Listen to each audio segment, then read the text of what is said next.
So easy on the ears, this music. Ben 10's got a nice theme tune, not gonna lie. Also, this game's peak in the background.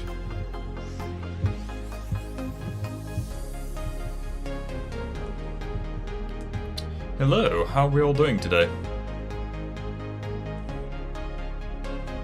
Cannonbolt in the background, being a ball with an opinion. Thundered when an alien device did what it did. It stuck itself upon his wrist with secrets that it hid. Now he's got superpowers, he's no ordinary kid, he's painted. It's got such a different... Oh, whoops. Didn't mean to do that. It's got such a nice vibe, this remix.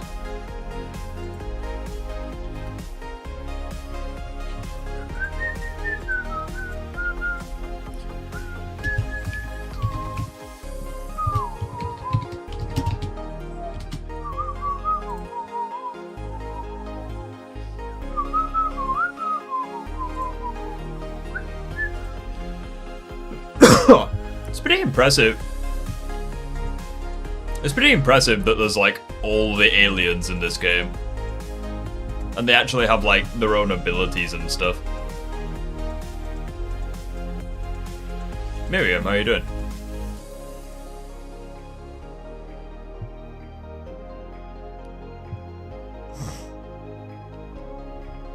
Yeah, Wildvine is basically Spider-Man.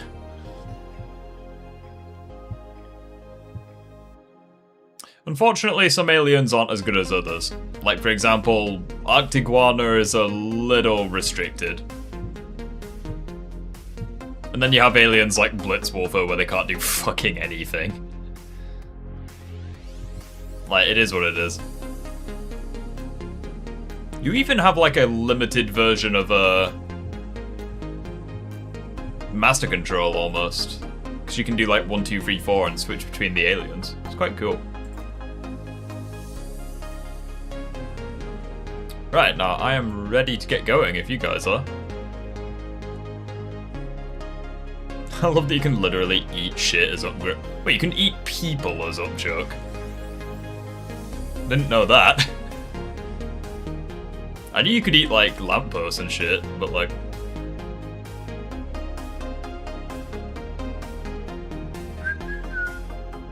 Right, that being said, let's get going.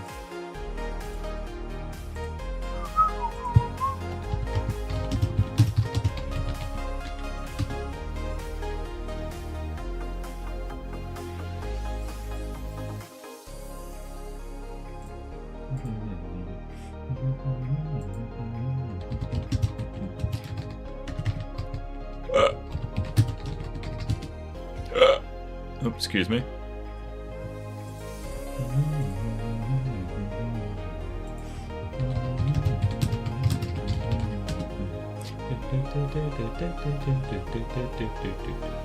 Also, can we just all appreciate that absolute Ben 10 is cursed?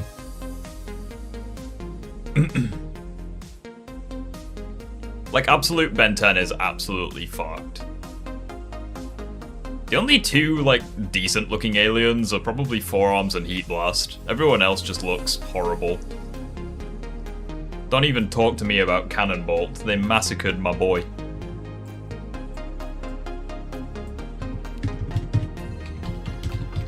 You know what? Fuck it. We'll look at Ink Tank.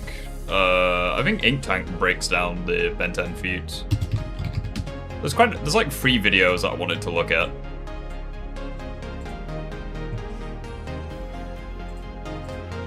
Oh shit, hang on. I've like skipped ahead on a few of these. Right, we ready? Take away Alien X from Ben 10. Let's see if he can stand up against planetary or universal beings. Yeah, he casually can. Bro, even 10-year-old Ben 10 could stand up to planetary beings. Like, that's hilarious. Fucking Forearms, Cannonbolt, way big, upchuck. Like, are you serious? Like, all 4 of those aliens have planetary scaling in the classic series. Like, just scream louder that you don't know anything about Ben 10. Alien X is the only reason why Ben 10's still relevant. Sorry, that's not just a fact. I mean, it clearly fucking isn't, though, because Alien X isn't in Ben 10 Absolute, so... try again. Absolute Ben 10's coming out, and Alien X literally isn't in the show. But yeah, sure, buddy. Alien X is the only thing about Ben 10 that's cool. Yeah, sure. Again, just scream louder that you have no idea what you're talking about. I feel like you're a troll, not gonna lie. Like, you just have consistently shit takes, Riley. Like, I don't know what to tell you, my guy. Why are you not playing Heroes? Because I'm taking a break from the game. Please tell me I'm not the only one who likes the designs of the reboot. Some of them are good. I like how beefy Forearms is. He kind of reminds me of Ben 10,000's design. I mean, a lot of the designs just kind of copy the... A lot of the designs just kind of copy the classic design. I like Upgrade, not gonna lie. Purple Upgrade is quite cool. Humongousaur looks pretty good. Raph is alright. I like the Kevin design for the aliens. Like, the sort of darker, edgier version of the aliens. I like the Anti-Trix designs. They're pretty cool. Shockrock, he's nice. I kind of hate the fact that... The problem that I have with the reboot aliens is, like, the gimmicks behind them. Yeah, let's take a look at Ben 10 versus Invincible, which obviously is a stomp in Ben's favor, but, you know. But yeah, like, to claim that... Yeah, to claim that, none of Ben's aliens is planetary without Alien X, like, that's fucking stupid. Ben Tennyson versus Invincible. 2 young heroes who'd end up as the greatest protectors of their respective... Like, dude, I'll debunk that right now. Also, for some reason I am I'm blending in with my green screen a little bit too much here. Not too sure why that's happening. See if I can fix that. My onesie isn't even green. My onesie is white. Like, why am I like... Oh, steady on there. Alright, we'll try that. There we go. Right, there we go. The only problem now is that you can kind of see a little bit of my green screen in the background. There we go, it's gone now. Sorted. Alien X can fight complex multiversal beings, that's what's cool about the show. Right, okay, so you want a power fantasy, you don't give a shit about characterization or anything. Like, you just want a power fantasy, that's all you care about.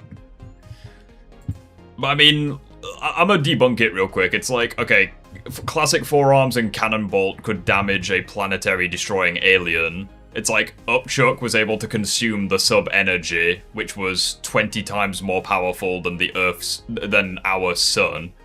And then Way Big is Way Big. Like, there you go, boom. I debunked it in 20 seconds.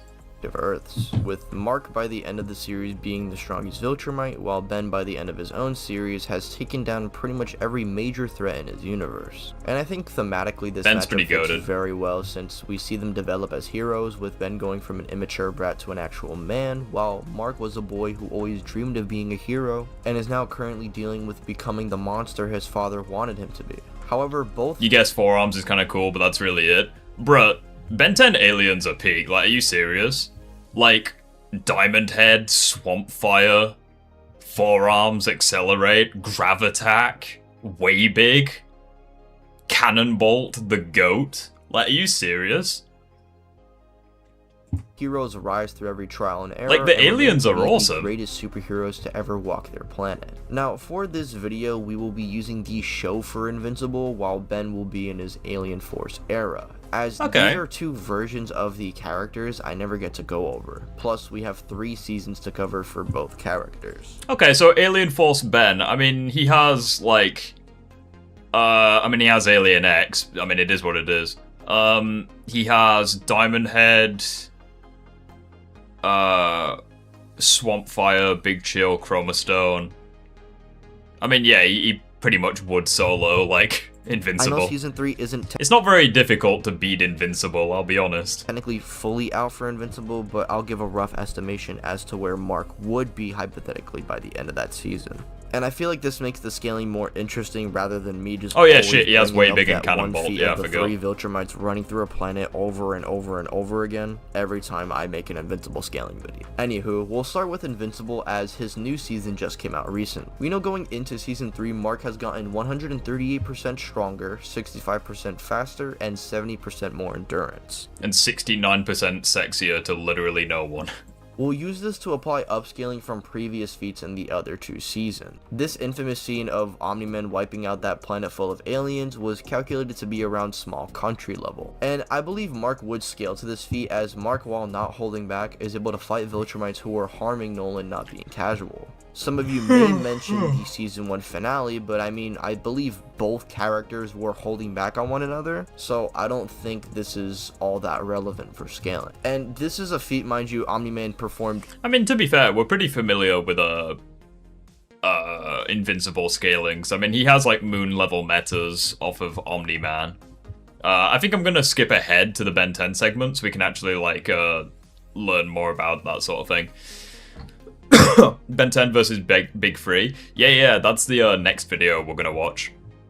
Tennyson, during his time in Alien Force, developed into probably the most mature version of the character. Not only has he learned to be a hero on his own, but he's learned similarly to Mark that he has to take the villains down, not out, or else he'll be no better than the evil he takes down. Well, this tell that version to of Ben as Agrigo. well has some of his most iconic and underrated aliens that I don't really get to speak on. Diamond Head by this point of the series is one of Ben's strongest aliens, with him being capable of bringing down Vilgax. Could we all just... It's kind of crazy that they literally gave Diamond Head a character arc. It's like, my man got one shot by Vilgax, and then he beat, like, a Vilgax who was 10 times stronger than Classic. Like, they gave my Crystal Boy a character arc. Also, can we just appreciate as well that they made Diamond Head more powerful than Humongosaur? Might be a hot take, I've never liked Humongosaur. I think Humongosaur's, like, pretty overrated. I don't know, he's just a giant chicken nugget, like, I don't like his design.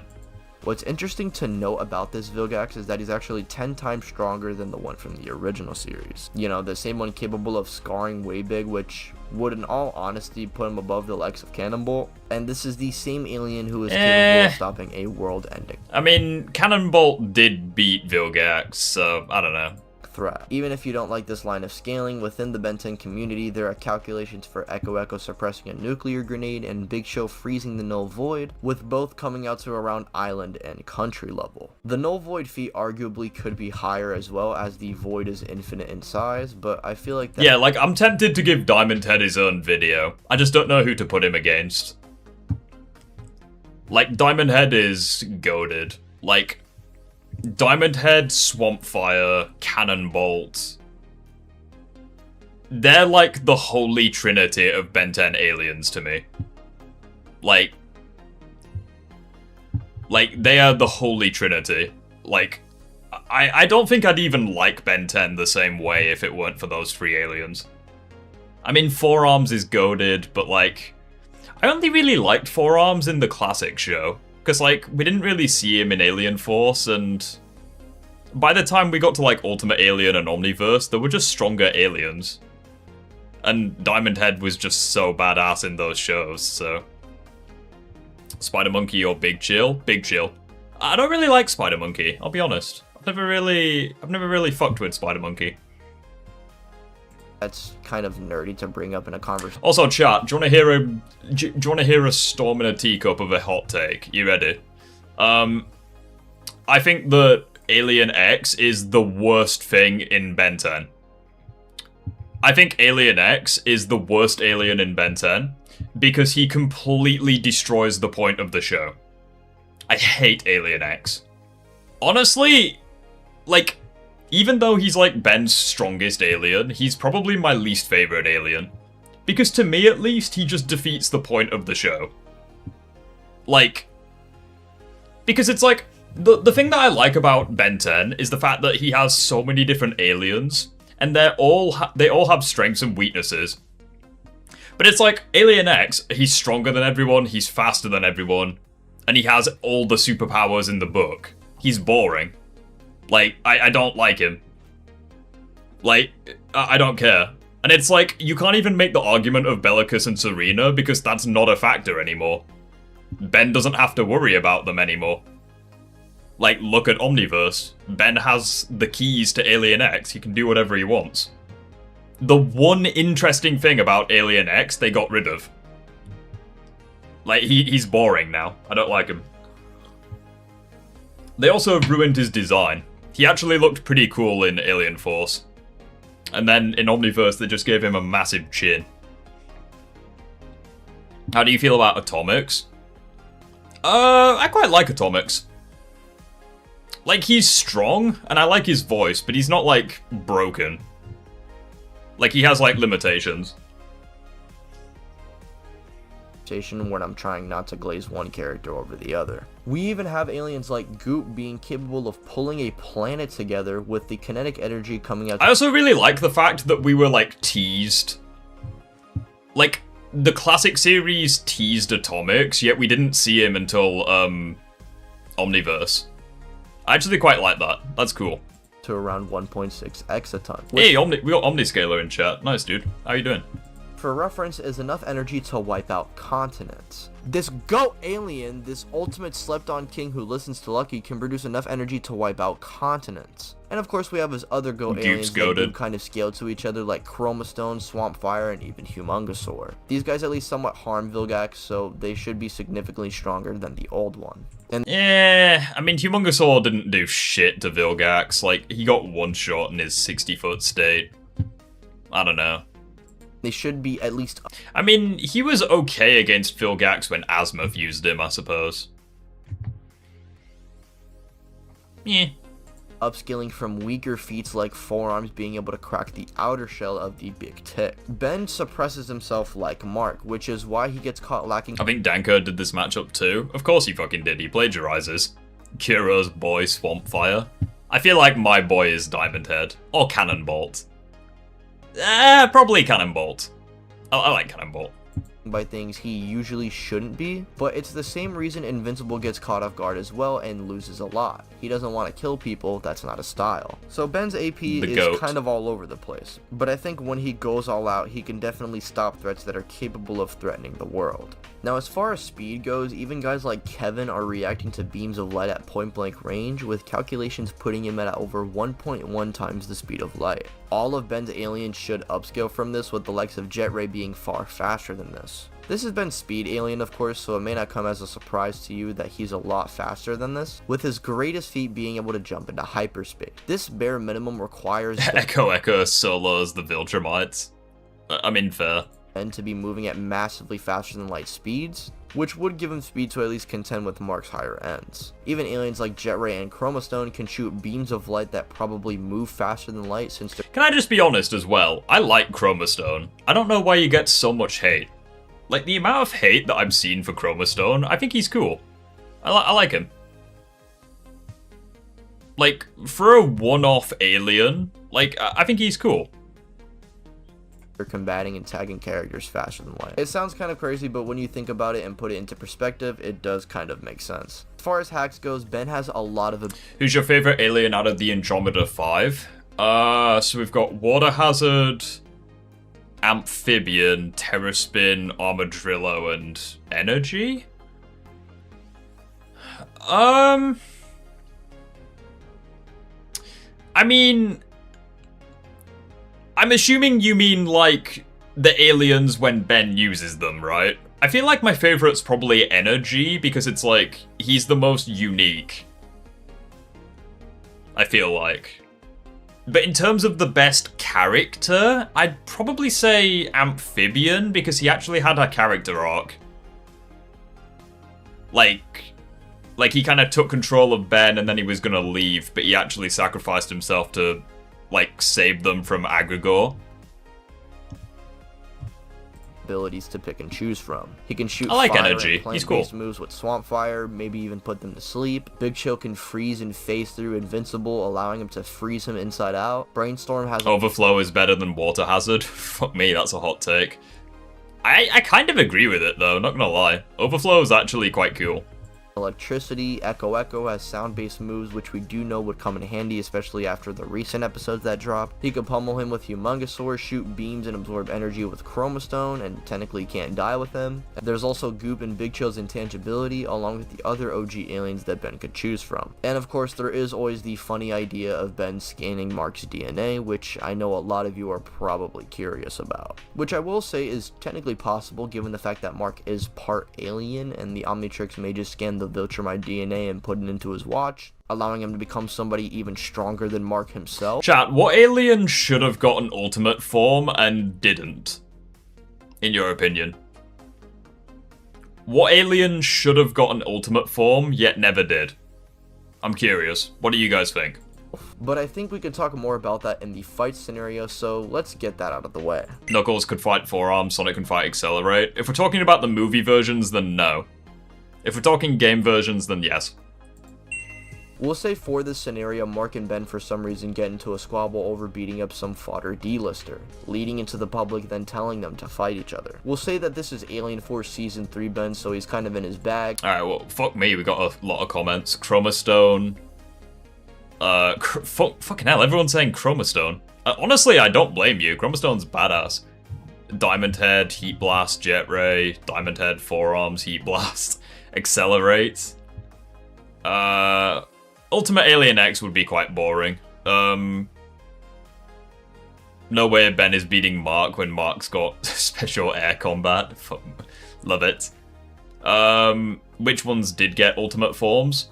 Swamp Fire, Big Chill, Spider Monkey, Humongousaur, Echo, Wild Mutt for some fucking reason, Cannonbolt, and Way Big. And then there were some aliens in Omniverse like Raph, Grey Matter, Arctic Guana, and a couple of others that got ultimate forms when Albedo was using them. Again, this leads into him deciding to play around and, you know, him and Mark would decide to fight each other. He would first flex as Humongousaur to try and match Mark in power, which leads into Mark easily being able to do so. Ben would try to I'm gonna be completely honest, I think Ultimate Diamond Head versus Malgax, you know, like Malware Enhanced Vilgax, Ultimate Diamond Head versus him would have been pretty peak. Because then we would have had, like, Diamond Head versus Vilgax, but it's like every version, you know? I think that could have been quite cool. Smack him with his tail, but Mark would proceed to throw him into the ground, telling him to stand down before he gets serious. And now these two start getting progressively more and more mad at each other, with Ben using Big Chill to try and insta-freeze him. He would try and make a funny joke about him needing to chill out, but Mark would manage to break out of the ice. This was because Ben wasn't trying to fully subdue Mark, but Mark would take advantage of this and try and pummel Big Chill. But as Mark rushes in for another punch, Big Chill would face Ultimate the worst. Yes. Ultimate Feedback, that's pretty cool. Shadow versus Knuckles. I feel like Shadow would probably take that. through him, freezing Mark's hand and allowing Ben to switch to Jet Ray. This would allow Ben to blitz and tackle Invincible into the ground, and by this point Mark would have suffered some pretty critical damage. Considering Big Chill's feat in the Null Void bare minimum is almost 30 times stronger than Mark's best feat, with the only reason that he isn't dead being that Ben doesn't want him to be, Mark at this point would try to not hold back, and he would just... I mean, I feel like this is quite a massive lowball. I usually have, like, the Invincible characters at, like, moon level, maybe planetary. I don't know. Diamond Head versus The Thing. If we're talking comic books, then The Thing. I'm gonna be completely honest. Like, The Thing is pretty goated. Completely. Even though Danker lowballs the shit out of The Thing. Like, he is, like, pretty goated. Alright, we'll take a look at the big three. Hang on. Again, we'll look at the Ben 10 side of things. Guess that's what we're here to learn about. Do you think the Omnitrix could scan Sonic? I mean, he probably could. Also, chat, do not get me started on Danker ranking the Ben 10 aliens from weakest to strongest. Oh, it's so bad. Don't even get me started on that video. We need an entire stream reacting to that video, because holy shit, it's so bad. It's awful. Don't even get me... No. They put atomics above feedback. Like, bruh. Like, I don't know what to tell you. And that's like... To be fair, that's like not the worst fuck up he has. He ruined... It's really bad. Like, let me just put... Like, yeah, he puts like, he puts Alien X at number 1. Okay, fair enough. It's kind of hard to fuck that one up. But, like, besides that, he does have, like, some pretty terrible takes. Fairly certain he put, like, Diamond Head above Way Big or some shit like that. He did one... There was one take that was terrible. And I can't remember what it was off the top of my head. There was one take that was absolutely awful.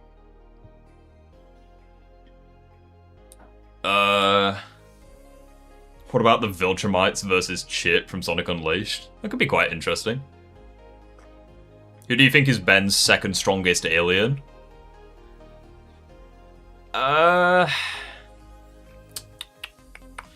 Possibly Clockwork, but possibly Feedback. I don't know. Feedback is, like, pretty goated if you use him in the right situation.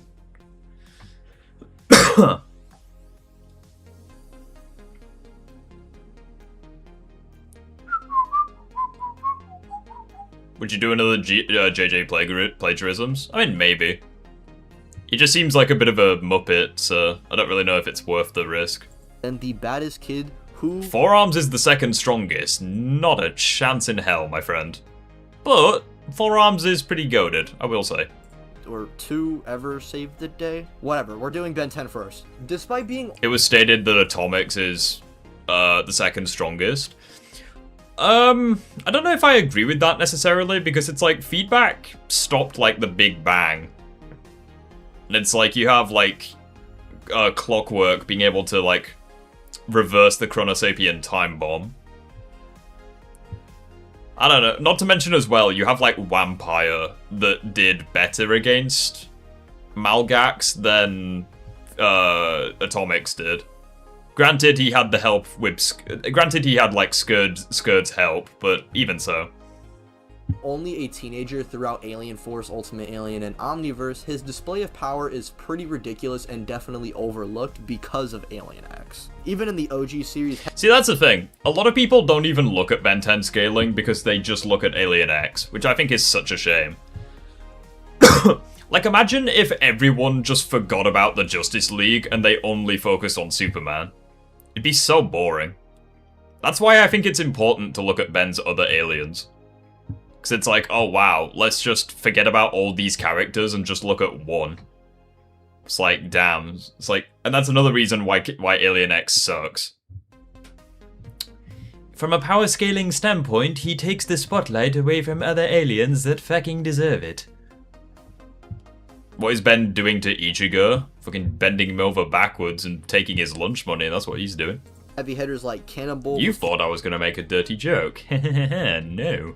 Capable of destroying the Big Tick, or at least damaging it, which, mind you, not only did his previous aliens just were not capable of doing this, but the Big Tick was actually so much of a threat that it was going to destroy the entire world. Why focus on all the other aliens when we have Alien X as the strongest? Because that's the point. It's like Alien X is boring. It's like, we should focus on the other aliens because they're more interesting.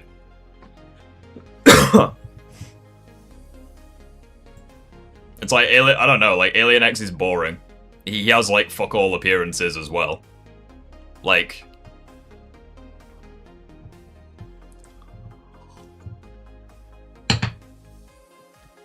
I'm gonna be completely honest. From a writing standpoint, Diamond Head is better than Alien X. He is. And the same thing can be said for maybe... maybe not Ghost Freak, because they kinda... I don't like that Ben was able to eventually transform into Ghost Freak again. I feel like Ghost Freak should have stayed out of the Omnitrix and should have stayed a villain, like, forever. I know that he kinda was a villain forever, but I just wish that Ben, like, lost Ghost Freak permanently. I don't know. That's kind of like my take. All that variety and you want to focus on one alien that had a shit design. I know, right? But it's like, Diamond Head is like better in terms of writing. Cannonbolt, possibly. Forearms. Fucking feedback. Like, are you kidding me? And for those who are like, oh, but Cannonbolt destroyed it from the inside, I don't really think that makes a difference. And we do see in the canonical last episode of Ben 10 that Upchuck was able to absorb the energy that the Forever... Which is stupider, Ultimate Alien X or Mega Arceus? I would say Ultimate Alien X, because at the very least you could say that Arceus created the Mega Stones. But it's like, how the flying fuck is Azimuth or Albedo, technically? How is he gonna, like, improve upon Alien X when he already knows that Alien X is the strongest force in the verse? Like, I think Ultimate Alien X is more stupid. Knight was using, and this energy was so potent that it was actually 30 times stronger than that of the sun. And Upchuck... Yeah, it's like, look at this tiny little moron. He's 20 times above star level. Don't even talk to me about Alien X. Look at this fat foot going to town. Just ate this, no biggie. And as we know, Waybig is pretty much Ben's heavy hitter, but before I get into his scaling and feats specifically, I want to talk about the other aliens that he... Fucking Ultimate Echo, GOAT, legend. Legend, absolute legend. What do you think of Ben and Kai in Omniverse? I don't really like it, to be honest. It's like she basically came across as not giving a shit about Ben and only liking Ben Wolf. It's like, I don't know. It's like, I feel like Julie in Alien Force was probably the best girlfriend that Ben had before they ruined Ben and just made him an asshole. It's like, I like the episode where they have like the date at the pier. It's quite nice. When you compare Alien X to the other aliens, you see no point in focusing when Alien X destroys them all. The fuck is Alien X gonna do to Cannonbolt? Like, Cannonbolt would... He is a ball with an opinion. Cannonbolt's not losing to Alien X. No way. Upscales from. So we'd move on to Alien Force, where we do... Also, did you see the reboot? Fucking Alien X lost to Forearms. I don't want to hear it. Alien X is trash. Get some nuance scaling for the series. Not only is Big fucking Forearms is a legend. The entire Null Void, which at the very least is infinite in size.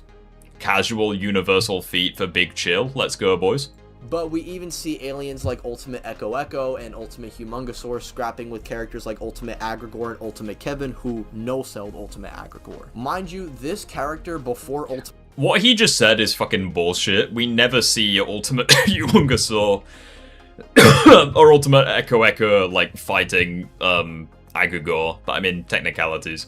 Kevin came in was so invincible that not even a grenade that can cover 5 light years would affect him in any way, shape, or form. All the more reason to bomb the place. If you start dropping bombs on an active entropy pump, as in destroying reality for a distance of several light years, disastrous. What do you think about Heat Blast? Yeah, he's cool. bit of an oxymoron there. Yeah, I like Heat Blast. He's nice. Very good design. Yeah, I like Heat Blast. I like Ben 10,000's Heat Blast. How he has, like, the fire coming out of his shoulders. He's awesome. We're loading that entropy pump. In a few minutes, it'll blow. Few minutes. I won't care. Absorb the powers of all 5 of those aliens. I'll be unstoppable. Which, yeah, Cannonbolt would solo Alien X. Like, can we all agree on that? He's a fucking ball with an opinion. Reference, even one of our solar systems in our world is ranging around 2 light years max. And so imagine in comparison to the Ben 10 universe, which is at least infinite in size, meaning this feat is way more impressive than it actually is. At the very least, Ultimate Agrigor is no-selling multi-solar system levels of energy, and like I just said, Ultimate Kevin... Who would be a good opponent for Professor Paradox? Doctor Who. Yeah, like the Doctor. Like, I mean, Professor Paradox basically is Doctor Who from Wish. Yeah, let's put Professor Paradox against Doctor Who. Yeah, that makes the most sense to me. Do you agree with this? Top 5 most powerful aliens is Alien X, Clockwork, Feedback, Chromostone, and Atomics. I feel like you could probably put Waybig above Chromostone. Like Waybig's pretty goated. No-selled him, and Ben was going to kill him. And we know even characters like Dagon Amped Vilgax end up stronger than Ultimate Agrigor and Ultimate Kevin. which, mind you, aliens like Eagle, Heat Blast, and Ultimate Way Big scale to. Meaning at the Are you serious? They make Heat Blast scale to this guy? That's insane. very worst, we're seeing Ben's higher tier aliens hitting that solar system tier to potentially even Universal. The Universal stuff I don't like to use. Do you like God of War? I've never really played God of War. Where are you all getting this 26D stuff from? I think it's because the Contumalia, or a species within Ben 10, they state that there are 26 dimensions in Ben 10. Or potentially more. Because they say that there's only 26 that matter. So potentially there's more?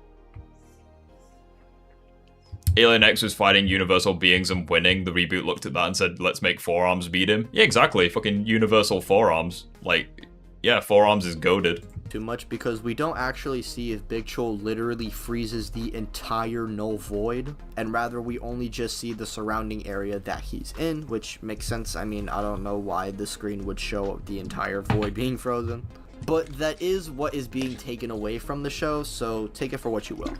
Anywho, when we move into Omniverse, we do get some other aliens performing some pretty crazy feats, some new and even old ones. For new ones, well, aliens like Atomics and Feedback get introduced, and Atomics is, other than Way Big, pretty much considered to be Ben's strongest alien, with him being able to pretty much just shoot radiation ki blasts from Dragon Ball. With the writers confirming that if Atomics wanted to, he can create enough energy to destroy small stars. And I doubt this would be super time consuming for Atomics, especially considering other aliens in Ben's arsenal are already kind of in this tier. And of course, the GOATs, also known as Feedback, is notorious for not only beating up Who would win in a fight? Racist Sonic? Yeah, Racist Sonic. You just call him a clanker and win. Like, are you serious? Like, Racist Sonic is a puffer level threat. Who was able to get the jump on Way Big, but we even see him straight up absorb the Big Bang. Yes, like the birth of the universe Big Bang. And what's crazy about this feat is not only was this amount of energy going to destroy Ben's universe, it was going to destroy the other universes as well, along with infinite other timelines. This means Feedback would be able to absorb and shoot out multiversal levels of energy, which is even confirmed by the writers. And this is damn. When the writers themselves are like, yeah, Feedback is multiversal. Like, fucking hell. What a legend. Isn't even the first alien to reach this tier either, as Clockwork was capable of absorbing the Chronosapien time bomb. And this bomb was going to destroy an infinite amount of timelines, and Clockwork was able to reverse it pretty easily. That is probably his most casual, is him being able to react to the Conquest Ray and overpower it. The Conquest Ray is capable of destroying entire planets at massively faster than light speeds and enough potency to destroy dwarf stars. And even with other aliens such as Eagle and Heat Blast, who scale to Dagon and Vilgax, and even characters like Brainstorm, who can bully Captain Nemesis, who's taken Eagle out before. And of course there's other aliens like Ultimate Humongosaur, Jet Ray, NRG, all of them have feats on Ultimate Kevin, who beat and absorbed Agrigor's power. So being a threat to Kevin would at least scale them to Agrigor. So even without Alien X, I honestly think Ben is a powerhouse that needs to stop being slept on. Even before... Yeah, exactly. Also, I love the fact that you can scale fucking Heat Blast. My voice just broke. I love that you can scale, like, Heat Blast to, like, Ultimate Humongosaur. Makes no goddamn sense, but anyway. And after gaining and mastering Alien X, Ben was always a powerhouse, and he needs to stop being disrespected. Anywho, we can now talk about speed. Speed in Ben 10 is kind of interesting, as everyone is kind of... Could Racist Sonic defeat Puffer in a fight?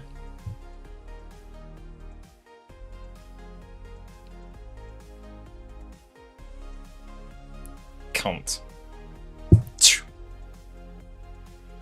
Well, I guess you have your answer. You got it from the man himself. For a baseline, even Ben in his human form can dodge and evade beams of light, meaning he should have light speed combat and reactions, whether you like it or not. And we do know that Ben has a couple aliens. Fucking light speed, Ben. For speed, that being Accelerate, Fast Track, and Jet Ray. But really, the only one who has an impressive feat is Jet Ray. And unironically, And I mean, some of his other aliens do have pretty decent feats. aliens like Way Big have better feats than Accelerate, but Accelerate is able to blitz lasers relatively easily, and Way Big is able to casually react to the Conquest Ray. However, I think Ben's best showcase of speed is with Jet Ray, where he is literally able to go into hyperspace, which, if we're being disingenuous and throwing disgusting downplay, this is at least faster than light. But in retrospect, for him being able to enter hyperspace, he should be infinite or inaccessible. As My man's like a hyperspace is space with my four man's more like a dimensions, bloody and Jet Ray fuck's it called again? Falcon. What's it called from Star Wars? How have I forgotten that? I know exactly what it is. Why have I forgotten it? Malevolent Falcon. How have I forgotten that? I'm such a dumbass. I just had like a moment. Excuse me a second. Puffet, racist Sonic could defeat that small ball of sushi. See, that's why you're not based, because he is not sushi. You uncultured fuck. They don't eat pufferfish in sushi.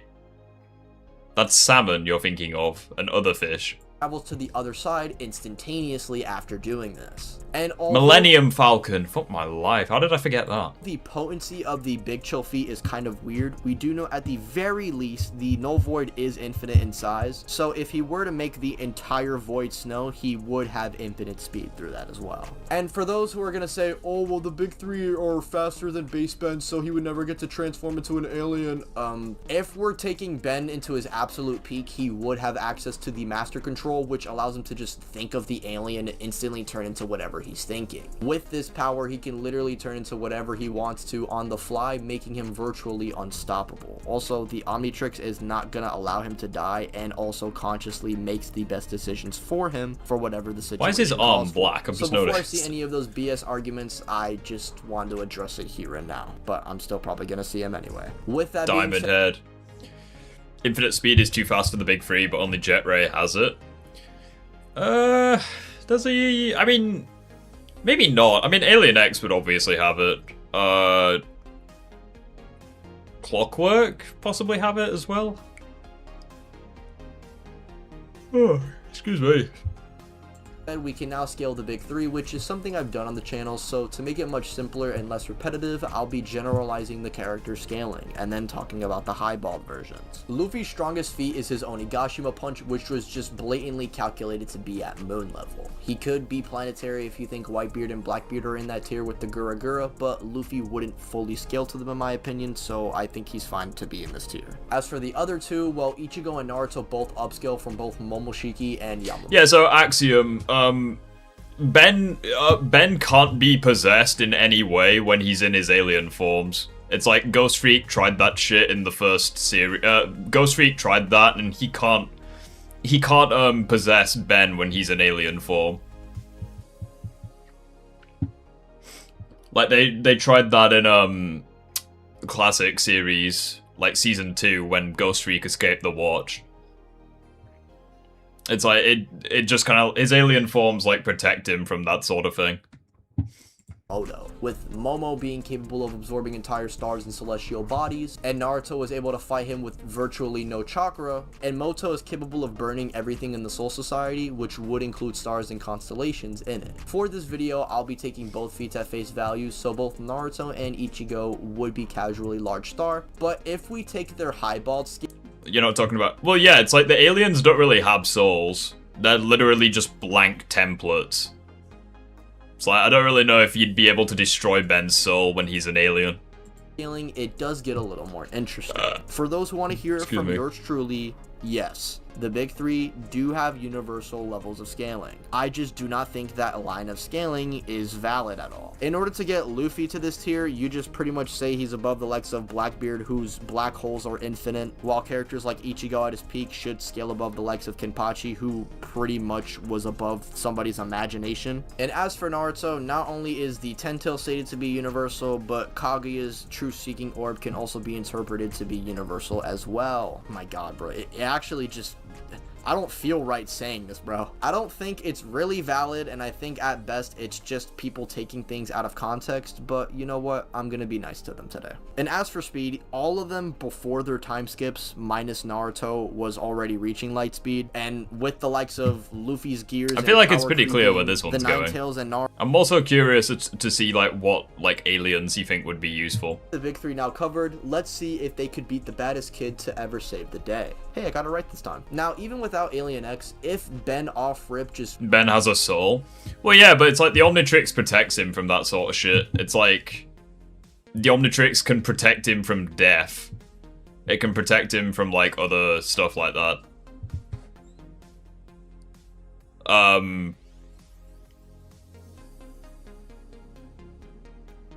don't know what to say. It's like...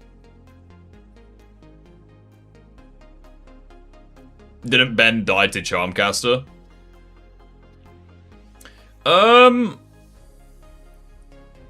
He didn't die exactly. Like, Chromastone had to be completely killed in order for him to revert back to Ben, and that's what allowed her to take his soul. So it's like, you basically have to destroy his alien... You have to knock him out of an alien form in order for that to happen. Goes into his strongest, that being way big, and has to face the big three under... Because a lot of Ben's aliens are resistant to magic. It's like Chromastone is... Basically all of the Andromeda 5 are. Feedback, Diamond Head. It's like, quite a lot of his aliens are like immune to Charmcaster's magic. Or like resistant to it.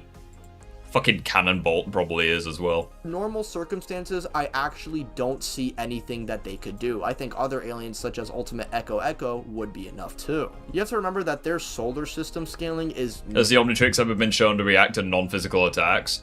I mean, yeah, it's reacted to like energy attacks. It's reacted machinery specifically made to separate the it's reacted to machinery specifically made to remove it from the wearer.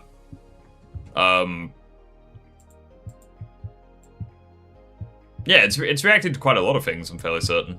Mainly just upscaling off of star stuff and hoping for the best. Whereas not only is Ben performing these feats, but the levels that they're reaching aren't even on Ben's level. There's nothing in the series of Bleach that suggests that Ichigo Kurosaki, who is by far the strongest of the big three, could survive that grenade that Ultimate Agrigor was talking about that would do absolutely nothing to him. And if we do want to use the feats that some of the aliens got on Ultimate Kevin, I mean, hell, even Ultimate Humongosaur probably could do pretty well. I think OG Cannibal probably clears One Piece on his own. I'm not even gonna lie to you. Fucking legend. Look at him. He is a legend.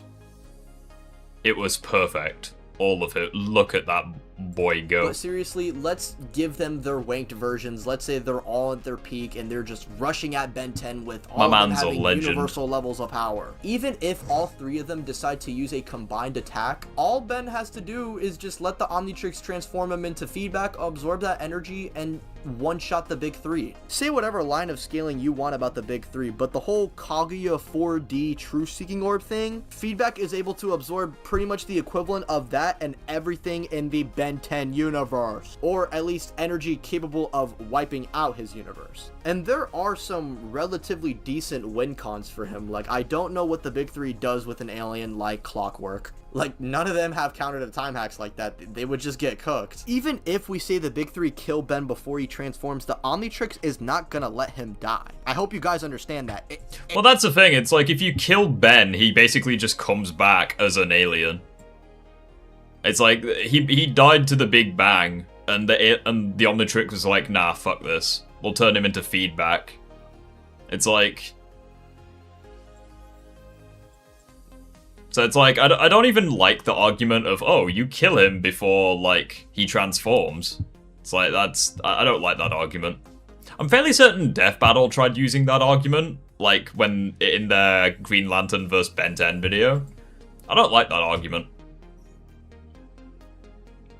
It's not gonna let him die. So what's gonna happen is either he transforms into an alien that solos, or he's gonna die, come back, and then transform into an alien that would solo them. Ben 10 is the GOAT. He solos your favorite anime, and the next Ben 10 related video will probably be me talking about Alien X. And for those who are wondering, yes, he beats Goku. Andre, I have no fucking clue. Like, I genuinely do not give a shit about...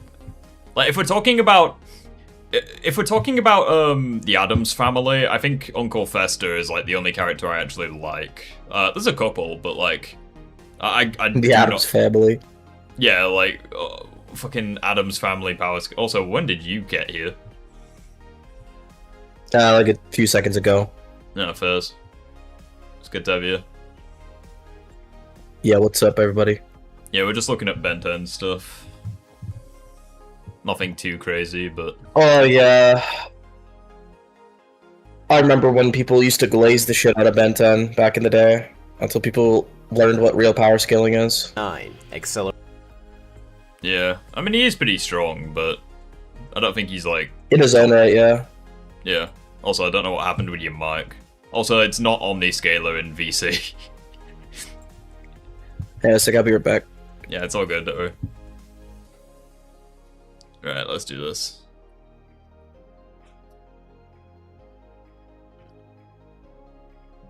How's my mic sound now? Yeah, it's alright.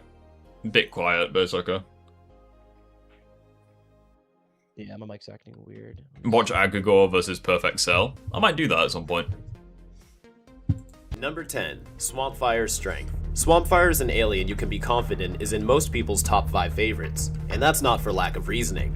As a blend of pyro and chlorokinesis, you don't really think about his strength as a major factor of his usage. But what about the time Swampfire knocked over the Hybrid Weather Tower? Based on a calculation done by Versus Battle user Liger686, the Hybrid Weather Tower weighs approximately 4.02 kilotons rounded, by using pixel measurement in comparison to the size of Swampfire next to it. This also... Fucking legend. I love Hulk versus Humongosaur. Oh, Jesus. Easiest I'm gonna be completely honest, Hulk probably beats Alien X. Like at this point in the series. Like, if we're talking about comics Hulk, he is broken. Like, mate, Humongosaur would be Humongosaur would be the least of his worries. Like, also shows how versatile... And I'm not joking when I say that, like, genuinely. Swampfire can be with controlling his density, as he can make himself malleable enough for bullets to pass right through him, and thick enough to perform this feat. Swampfire would not only have to be able to lift the tower, but resist its force pushing back at him, and not crush himself, which is why you see him root himself to the ground for proper leverage. This puts Swampfire at tier 8C, large building level. But surprisingly, his strength doesn't stop there. In the Alien Force episode Plumber's Helpers, Manny and Helen attempt to shove Ben into an active null void projector, which is a portal to another dimension. Ben transforms into Swampfire after already succumbing to the portal's pull, and is then able to resist the pull long enough to pull himself out. This feat may be unquantifiable, as we do not know the exact properties of this portal. He is effectively pulling himself out of a transdimensional wormhole, which, in theory, should act similar to a black hole. Swampfire was already engulfed in the center of the portal, which we can consider as the event horizon, which, if true, would mean Swampfire... MCU Hulk versus Humongosaur. Yeah, Humongosaur would probably win that one. Yeah, MCU Hulk's trash. He used to be good. And then they butchered him. Can resist a gravitational force of 30,570,323 G. If we're using comics Hulk, MCU Hulk gets bodied. I mean, yeah, no shit. Like, yeah, pretty much. To pull himself out of the portal, he'd need to accelerate himself to faster than light speeds, because light can't escape the event horizon. Assuming Swampfire weighs as much as an average adult human male, this means he can lift 2.14 megatons. It should also be noted that Ben was already exhausted from the battle and only just woken up from being unconscious, yet was able to pull this off. If this is true, his strength would outclass both base-sized Humongosaur and max-sized Humongosaur, which would put him at high 5A dwarf star level. However, this is the only time Swampfire does something this bizarre with his strength, so keeping him at large building level or giving him dwarf star level is up to you on how direct you want to legitimize these feats. I mean, he's obviously not large building level, because that would make him, like, possibly the weakest alien in the roster. But, it's kind of crazy, though. It's like, as far as we're aware, at least, I'm fairly certain Swampfire is the first character who could actually escape the null void, like, projector. It's like Vilgax couldn't do it, Kevin couldn't do it. 10-year-old Diamond Head obviously couldn't do it. It's like Swampfire is probably the first time anyone actually did that shit, which is pretty impressive. 9. Accelerate speed. One of the go-to speed feats every Ben 10 fan likes to point out is from Season 4 of the Classic series, where Accelerate was rigging a baseball game. Official media puts Accelerate's top speed at 500 miles per hour, but it seems to be much faster than that. Slow. Accelerate was 500 miles per hour, my ass. moving so fast he was invisible to the naked eye, and everything around him was frozen in time from his perspective. Accelerate also Slow. casually dodges lightning multiple times, such as his battle with Dr. Victor in The Return, and in Ben 10 vs. That's a little the Negative faster. 10 Part 1, where he was getting dodging to the good lasers stuff. after they were already fired. Oh, You can he's still an Insomniac Spider-Man victim. Come on, argue Nick that this Tank, you've got alone this. is proof that Accelerate is faster than light, but unfortunately, fiction seems to always downplay the realistic speeds of lasers. Ben 10,000 has stated that he's constantly patrolling the entire planet as Accelerate, traversing it within seconds. Such a speed would make him, at minimum, sub-relativistic. If you traverse half the circumference of Earth within 5 seconds, that's equal to 1.337% the speed of light. The returning strike of lightning is 33% the speed of light, but it is not as fast when it tries to reach the ground. But if you accept Accelerate is faster than light due to being able to dodge lasers, you could argue he's faster than light traveling in an atmosphere, which is 99.97% light speed. Accelerate's durability is also up to par with this, as he's been able to both survive hits while running at this speed and land powerful hits at this speed as well. If we are assuming Accelerate can run at 99.97% light speed, that would mean he could hit things with a force equal to a 60 gigaton nuclear explosion due to the relativistic kinetic force, which lands him at tier 6C, island level. Number 8. I mean, that is massive lowballing, I won't lie. But I mean, it is what it is. It's like, if they're not a power... If they're more on the casual side of things, then it is what it is.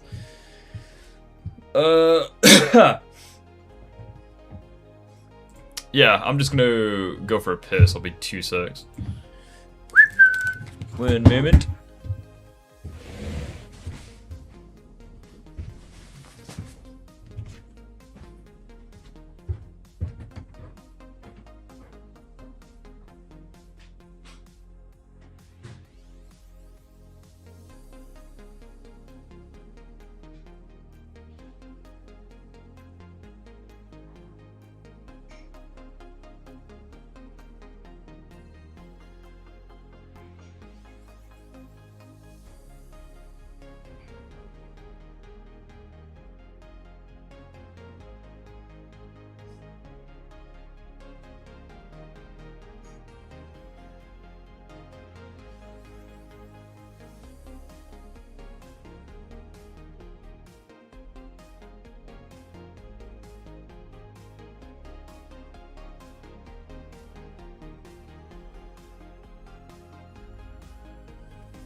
Right.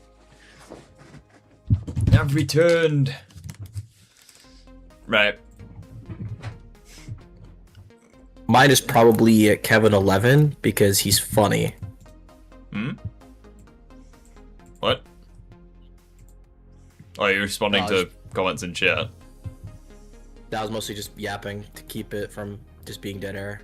First. Comics versus Ultimate Humongosaur. I'd also like to say that no one really saw Ultimates coming back in Ben 10 Omniverse. Or at least, Ben would never use Ultimates again. But that didn't stop Albedo from stabilizing his transformations and giving Ben another Ultimate challenge. It took one of Ben's most powerful transformations to put down the force of Ultimate Humongosaur, but exactly how impressive is that famous single strike? This one's going to be a bit of a ride. We start with Vilgax's first robot in the classic episode And Then There Were 10, which is standing next to some RVs. The average height of an RV is about 10 feet tall. With the robot approximately 5 times taller than that, we can average its height at roughly 50 feet. The ones in Secrets of the Omnitrix are much larger. Using 6'6" as a reference, I estimate them to be approximately 57 feet, which is 14% taller than the previous one. Waybig standing next to them is approximately 5.2 times taller, but this is another assumption as we cannot see his feet. This would make him at minimum 296.4 feet or 90.34 meters. Waybig's exact height can have some inconsistencies based on who is drawing him at the time, but we can consider 296.4 feet his true height for the sake of this calculation. Such ridiculous chain scaling. It's like, welcome to Ben 10, motherfuckers. This is roughly 50.2 times the height of an average human male, and if humans share the same density as a Toku star, then his mass should be 126,506.008 times that of a human, or 8,855.42056 metric tons. This can also be considered a downplay, as Waybig is also made of an unknown cosmic metal, in which we see Kevin absorbing to prove it has similar properties to an organic armor plating. If Waybig is mostly comprised of this alien metal and it has a density comparable to titanium or higher, then Waybig weighs about 40,510.2 rounded plus metric tons. Fuck me. That's like almost half the weight of Godzilla. Crazy. Humongosaur is confirmed to be able to lift a Toku star while still in his base form, and that his max height is about 25 times stronger according to the square cube law. That means Humongosaur can lift between 221.4 rounded kilotons and 1 megatons, but this isn't considered a limit. Ultimate Humongosaur is significantly stronger than that, and was shown fending off an army of base form Humongosaurs in the final battle part 1. He also made an absolutely massive crater which sent a collection of them flying, and despite all of the strength that Ultimate Humongosaur has, Atomics was still able to one-shot him. I'd like to point out that this is the very first time Ben had ever used Atomics, and as proven with other transformations such as Diamond Head, Ghost Streak, and Forearms, Atomics will only get stronger with age and time. Atomics then kicked Gwen and the rest of the team into orbit in 1 second. Shadow versus Humongosaur. If we're talking the films, then yeah, I'd probably say Humongosaur. Atomics would have to accelerate them to 11.186 kilometers per second in an instant, or 0.00373% light speed. Such an acceleration would take a force of 3.13208 meganewtons if happening in just a second. And in another episode, Atomics created a mini sun that can continue to burn without his guidance, casually in the teratons of the TNT range. This places Atomics in at least Tier 6B large country level. Number 7. Waybig's versatility. While we may I feel like that's a bit of a downplay, to be honest. I mean, they already went over how, like, Atomics is, like, one of his strongest forms. It's like, he'd probably have, like, higher scaling because of that, but anyways. Have figured out Waybig's height, we're still not done talking about this grand transformation. In his first reappearance in the Ben 10 Alien Force episode War of the Worlds Part 1, we see Waybig lift the Hybrid's hyperspace arch, which is said to be made out of neutronium alloy. The density of this alloy is 4 times 10 to the 17th power kilograms per cubic meter, and in total the object would just realize, look how fucking massive that thing is. Like, Waybig is like tiny compared to that thing. It's actually insane. Weigh around as much as the moon. To be specific, 0.5 to 1.4 moon masses. The weight of the moon is believed to be 7.35 times 10 to the 22 kilograms, or 1.62 times 10. I'm gonna piss some people off here, but I think Atomics' design looks lame. I mean, I wouldn't say he has a fantastic design, but he's alright.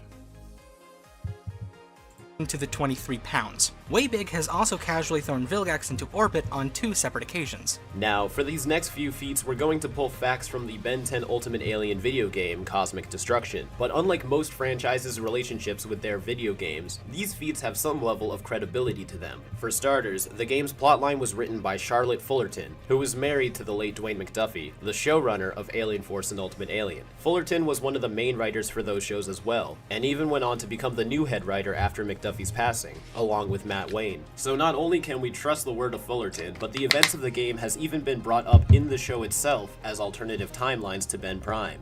meaning these events are possible, they just didn't happen in this timeline. And as we know with the wonderful omniverse of Ben 10, alternative timelines are canon to the show, and Ben is constantly crossing over with multiple versions of himself, that's both from fair. alternate universes and alternate timelines. Camera You went can out of even argue focus. that the paradox that appears in the game is the very same one as the paradox that appears in canon, since he's the one that mentions the link between the games and the show. The story feats for the cutscenes of the game performed by these characters have enough behind them to back up their legitimacy. But if you'd still like to refuse to Hot take, Swampfire's Alien Force design looks better than it did in Omniverse. If that take was any colder, you'd be big chill.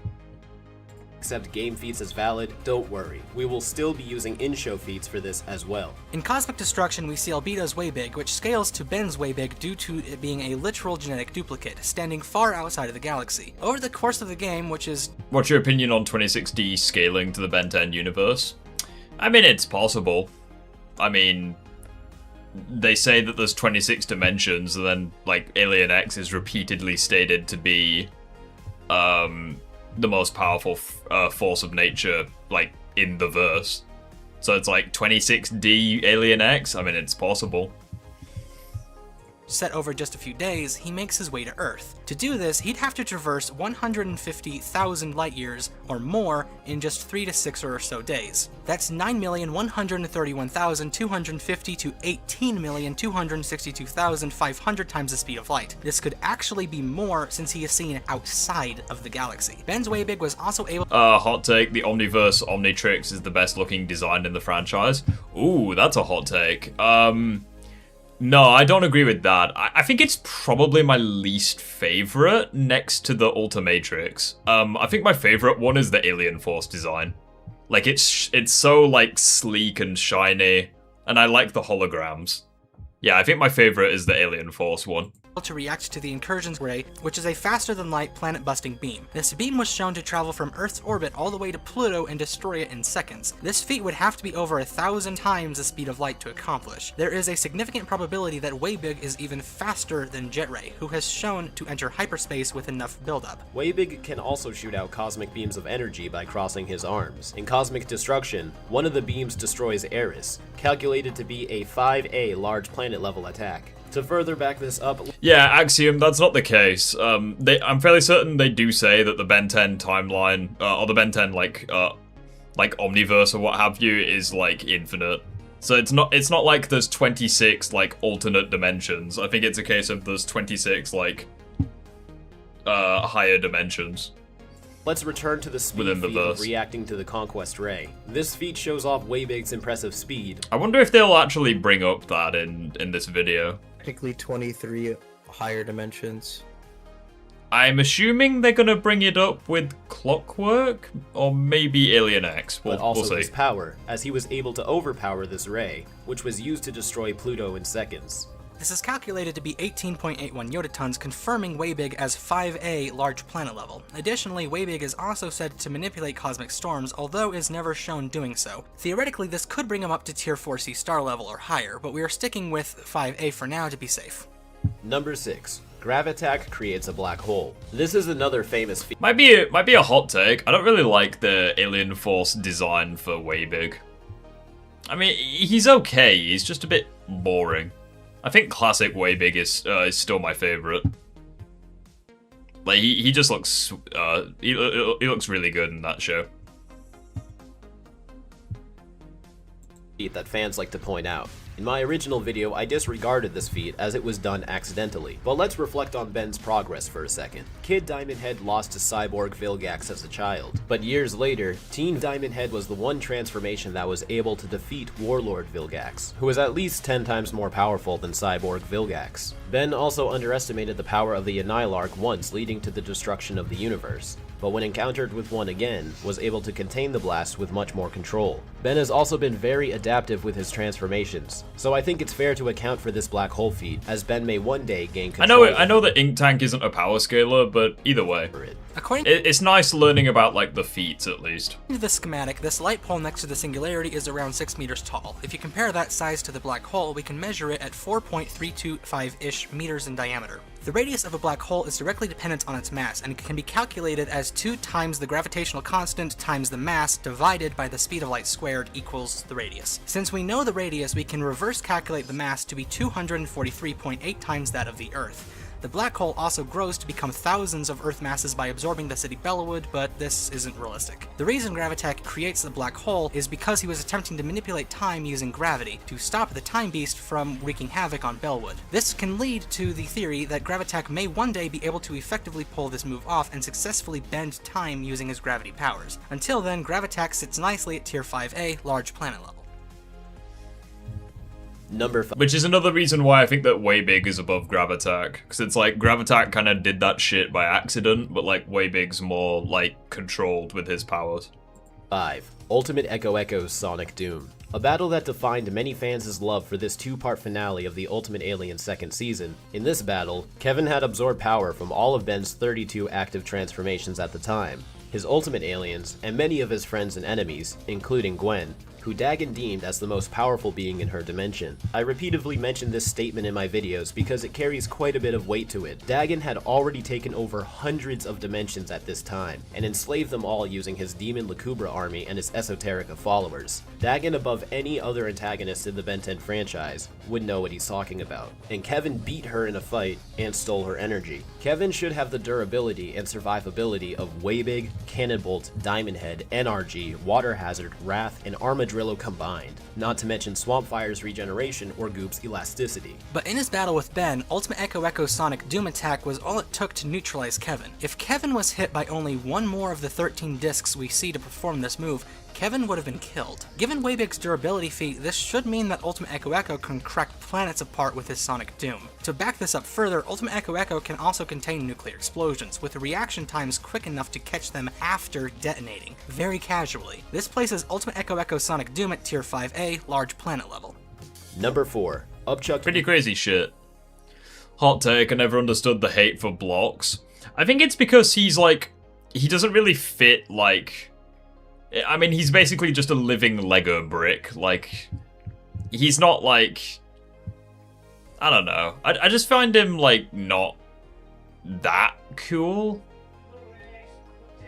Yeah, come in. I got a cup of tea, so I'll just go grab that.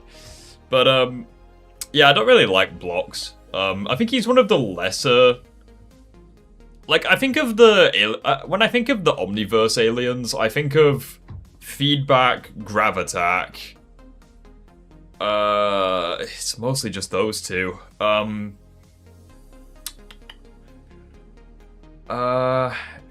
to think of a third.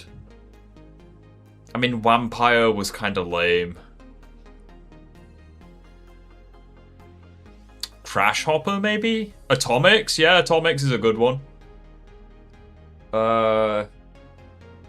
Astrodactyl was... I mean, he was basically just a shit jet ray. I'll be 2 secs. I'm just gonna grab me a drink.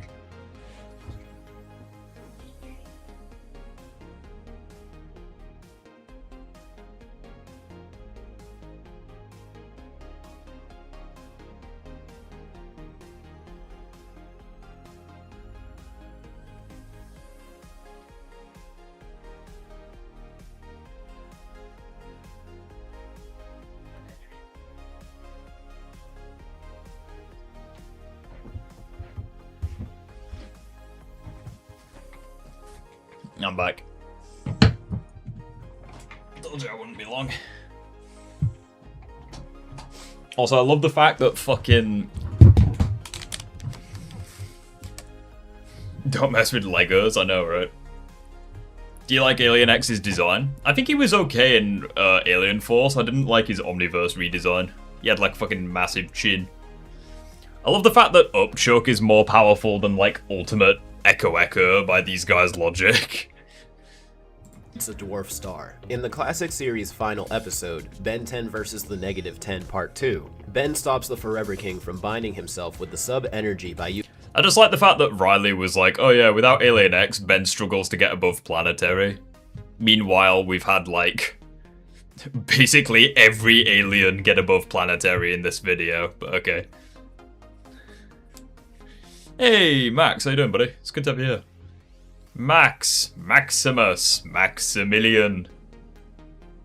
It's good to have you here. Upchuck to consume the energy and then blast it upwards, destroying Mount Rushmore. In the episode, the sub-energy is stated to be 20 times stronger than our solar system's sun, which is a G2V class yellow dwarf star. This would easily put Upchuck's sub-energy feat at tier high 5A dwarf star level. Upchuck's tongue alone has a pretty impressive lifting feat too. In the Ben Pause.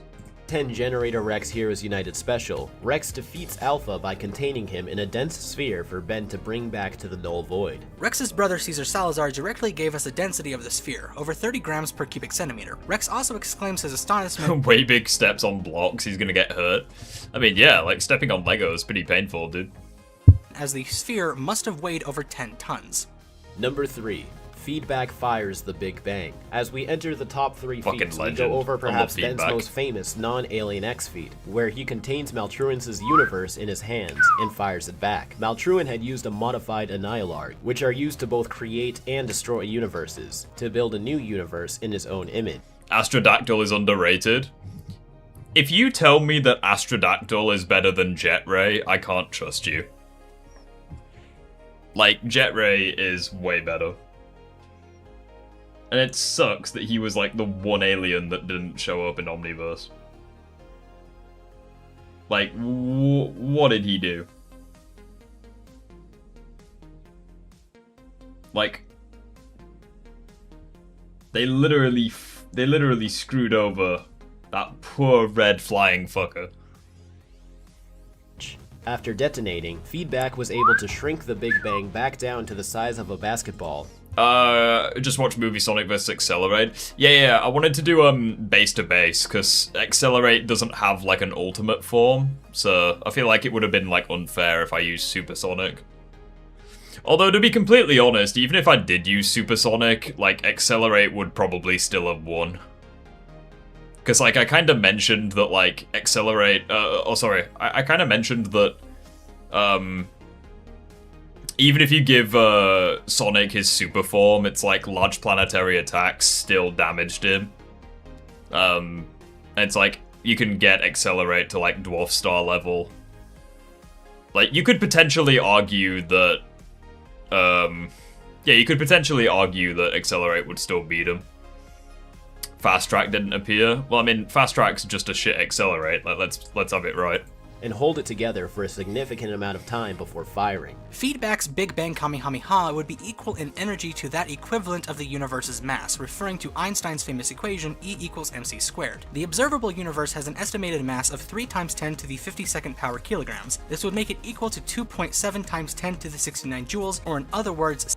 In all episodes of the series, except for the Forge of Creation, take place in the Annihilar universe. Cool. 640. I was gonna say, imagine if the Annihilar destroyed the Forge of Creation. Like, just, like, fucking, like, Feedback is just more powerful than Alien X now. I feel like that would have pissed off a few people, but anyways. Goku or Alien X? I mean, I guess Alien X. I don't like Alien X. I don't. But, I mean, he probably beats Goku. I just don't like Alien X. I don't know what to tell you. Like, I don't know. Like, it is what it is. 4.423 billion trillion yotatons of TNT, which is equal to 26.963 yotafoe. A foe being a unit of measurement relative to supernovas. This is, however, only... Hey, Zach, how you doing, buddy?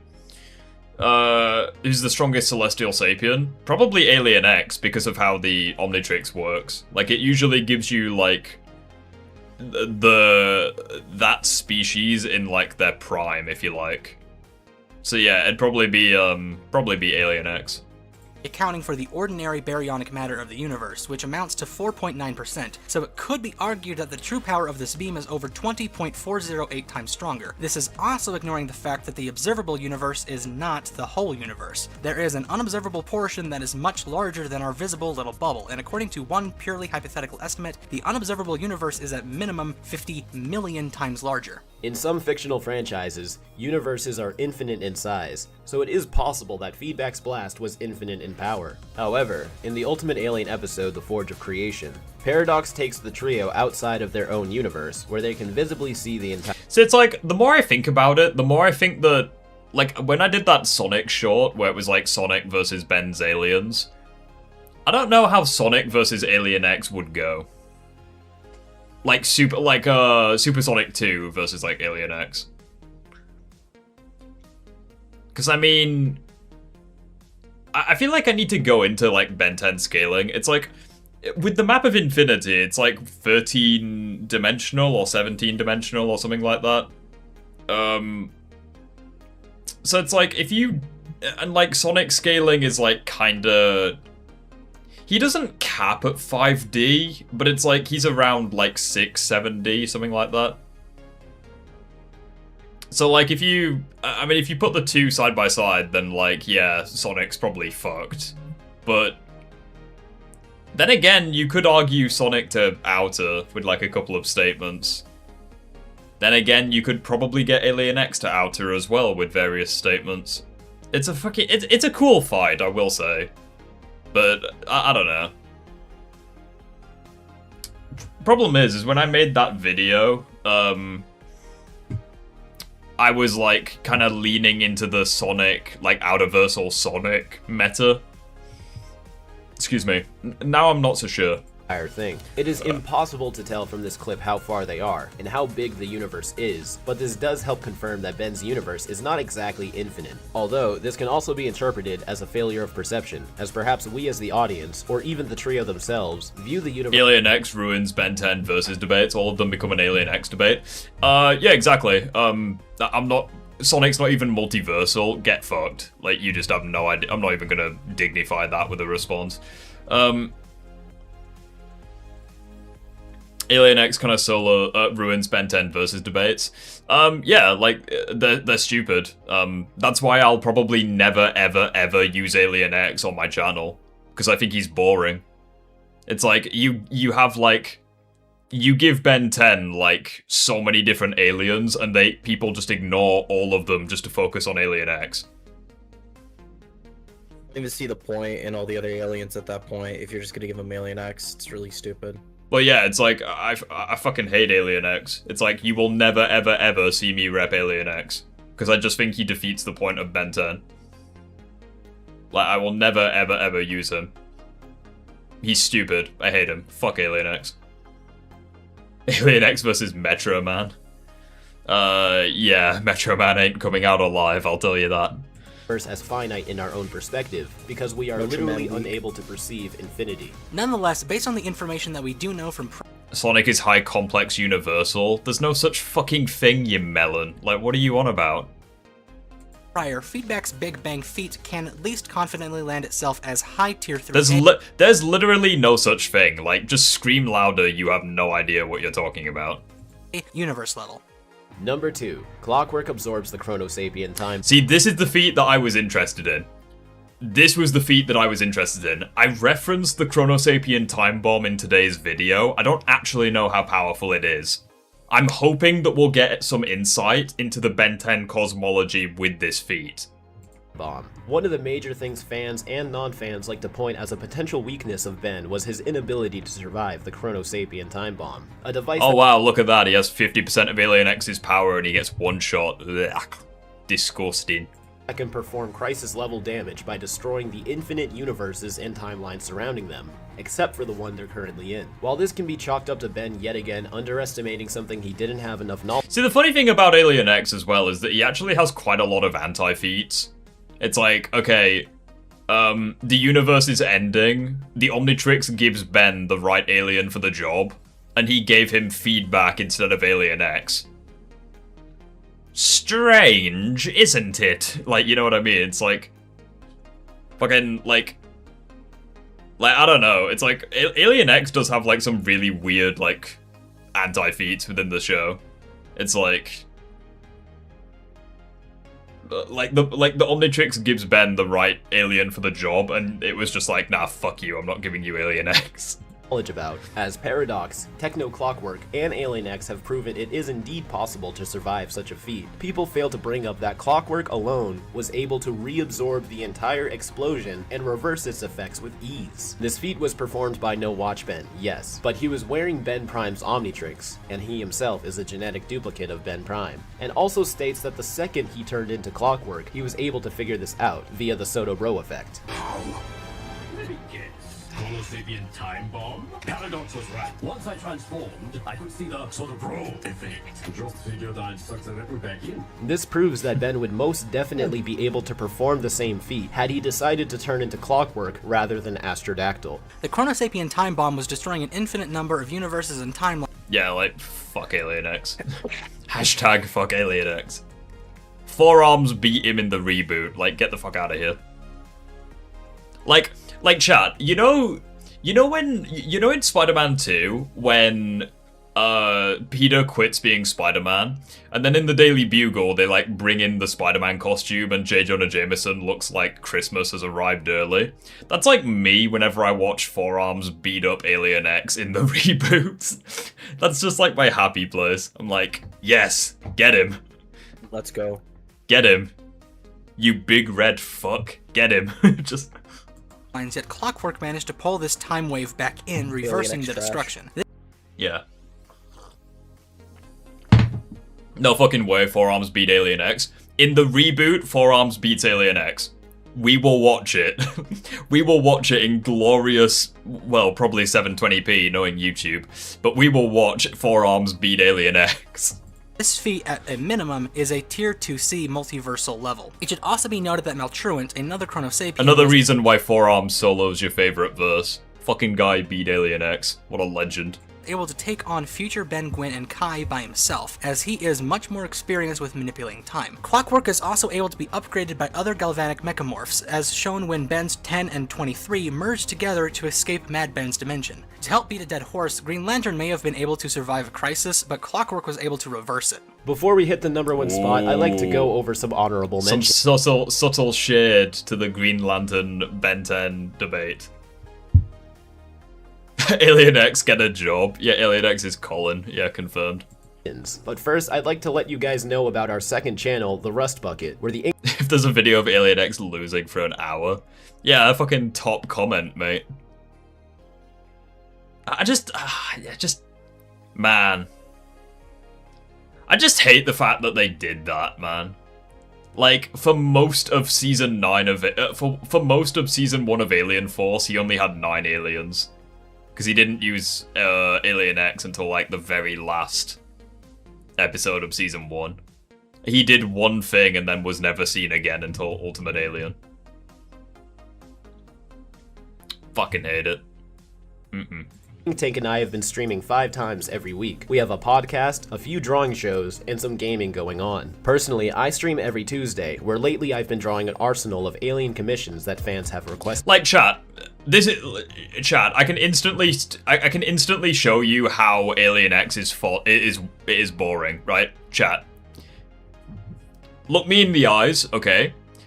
Tell me with a straight face that Alien Force would not have been improved if Alien X was removed and Ben had Wrath from the very beginning.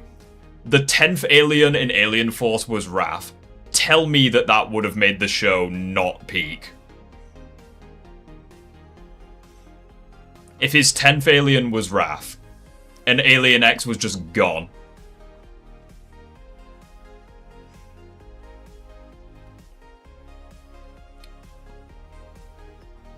That's all I gotta say. That's all we gotta say. Like, get rid of Alien X and give him Wrath as the 10th alien. Like, that's all that's all there is to it.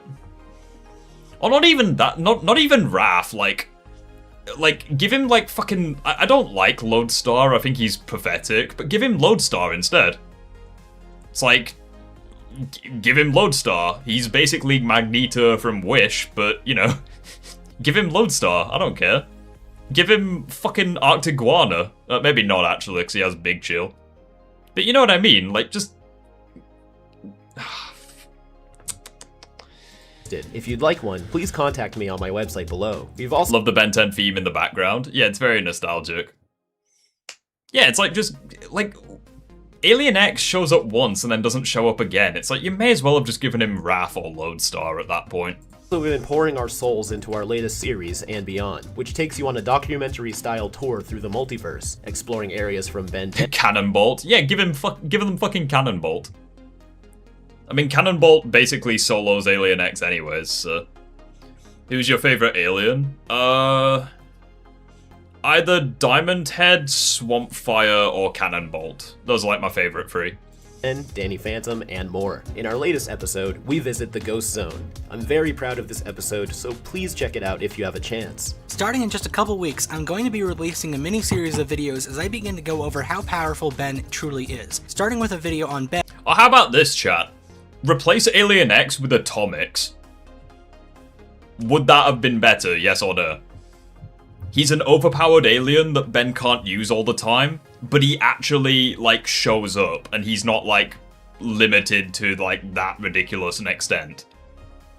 Replace Alien X with Atomics. There you go.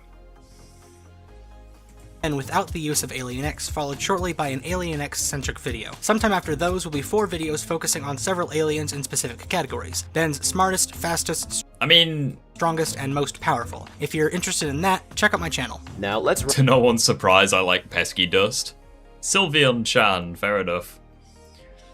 What 10 aliens would you have in your Omnitrix? Oh, Jesus. That's like every Ben 10 fan's worst nightmare, because there's so many good ones to choose.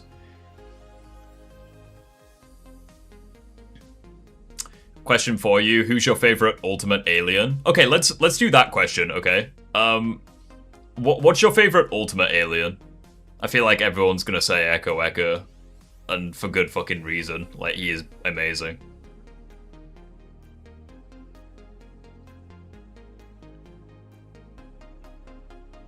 So you hate Alien X because he had little screen time and he was OP? I hate Alien X because the one thing that made him interesting, they got rid of. It's like the one thing that made him interesting was the fact that he had to actually do diplomacy with, like, the other personalities in his head. But it's like, in Omniverse, they got rid of that. Just use it. Yeah, but it's like, in Omniverse, they got rid of that. So it's like, okay, he's just objectively the best alien. It's like, okay, well, yippee-ki-yay, motherfucker. The Omnitrix is pointless now. It's like, I don't know what to tell you. That's why I hate Alien X, because he just defeats the point of Ben 10, where it's like he has 10 different aliens. It's like, at that point, you may as well just make him Superman. Like, just make him, like, crazy OP, like, all the time. I feel like it'd probably be Ultimate Echo Echo. Like, he's just badass. I do think Ultimate Swampfire is pretty underrated. I mean, he didn't really do much in Ultimate Alien, but it's like, I liked him at the end of Alien Force. Run through these honorable mentions. These were chosen but didn't make the top 10 because there isn't enough information to put a calculation on it. But also, Ultimate Cannonbolt is underrated. He's just Cannonbolt but bigger and with spikes. Like, he's peak. You can't improve upon perfection. They are still impressive enough to mention. These are not in any specific order.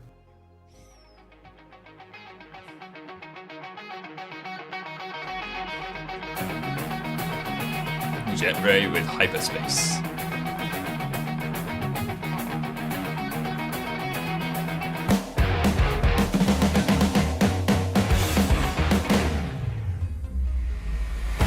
I love the fact that you know that shit's cracked when Alien X is an honorable mention.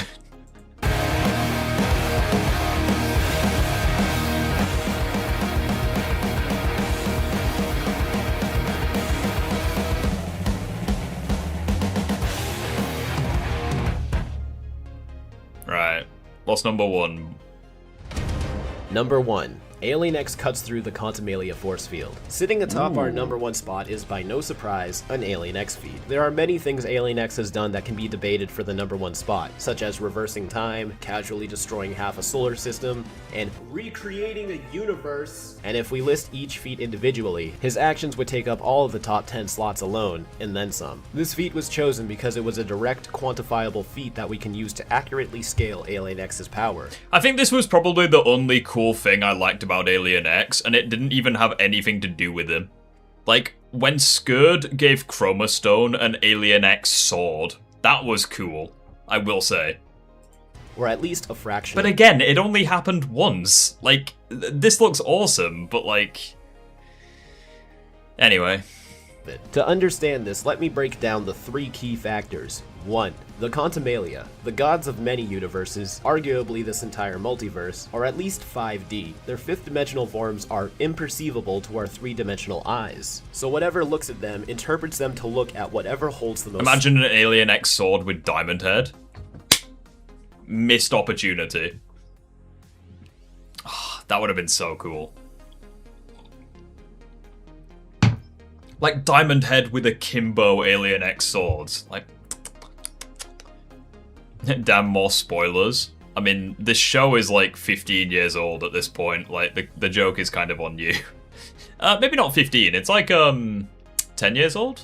Probably a little older than that. Way in your heart. For Ben, it's smoothies. Go figure. The Quantumania have some evidence to support them being above 5D, but we're sticking with 5D to keep it simple. Skurd, who has latched himself... Alien X versus Supersonic? I don't know.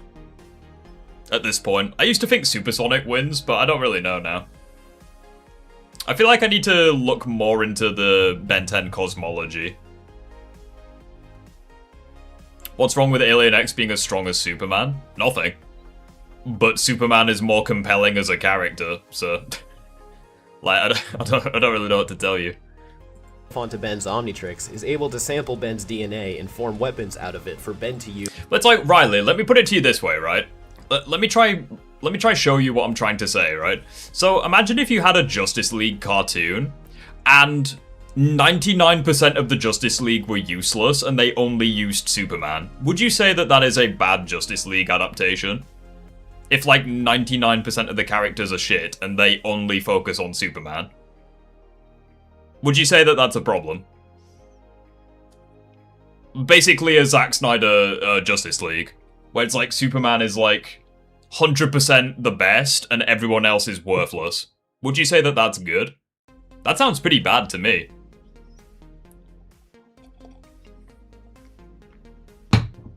Probably. Right, so that's what I'm saying with Ben 10. It's like, okay, Alien X is more powerful than every alien, he's faster, and he has, like, every superpower in the book. It's like, okay, the fuck is the point in the other aliens now? Like, you know what I mean? It's like... I think that's kind of bad. It's like, I think all the alien... But it's like... The problem now is... The one thing that made Alien X cool, like the limitation, has been removed. So it's like... Ben could just Batman and Superman are the strongest characters in the Justice League. Oh. If Comic Legend's still here, he would hate that take. He is, he's just muted. I'm gonna hope, for your sake, he didn't hear that. Oh, boy.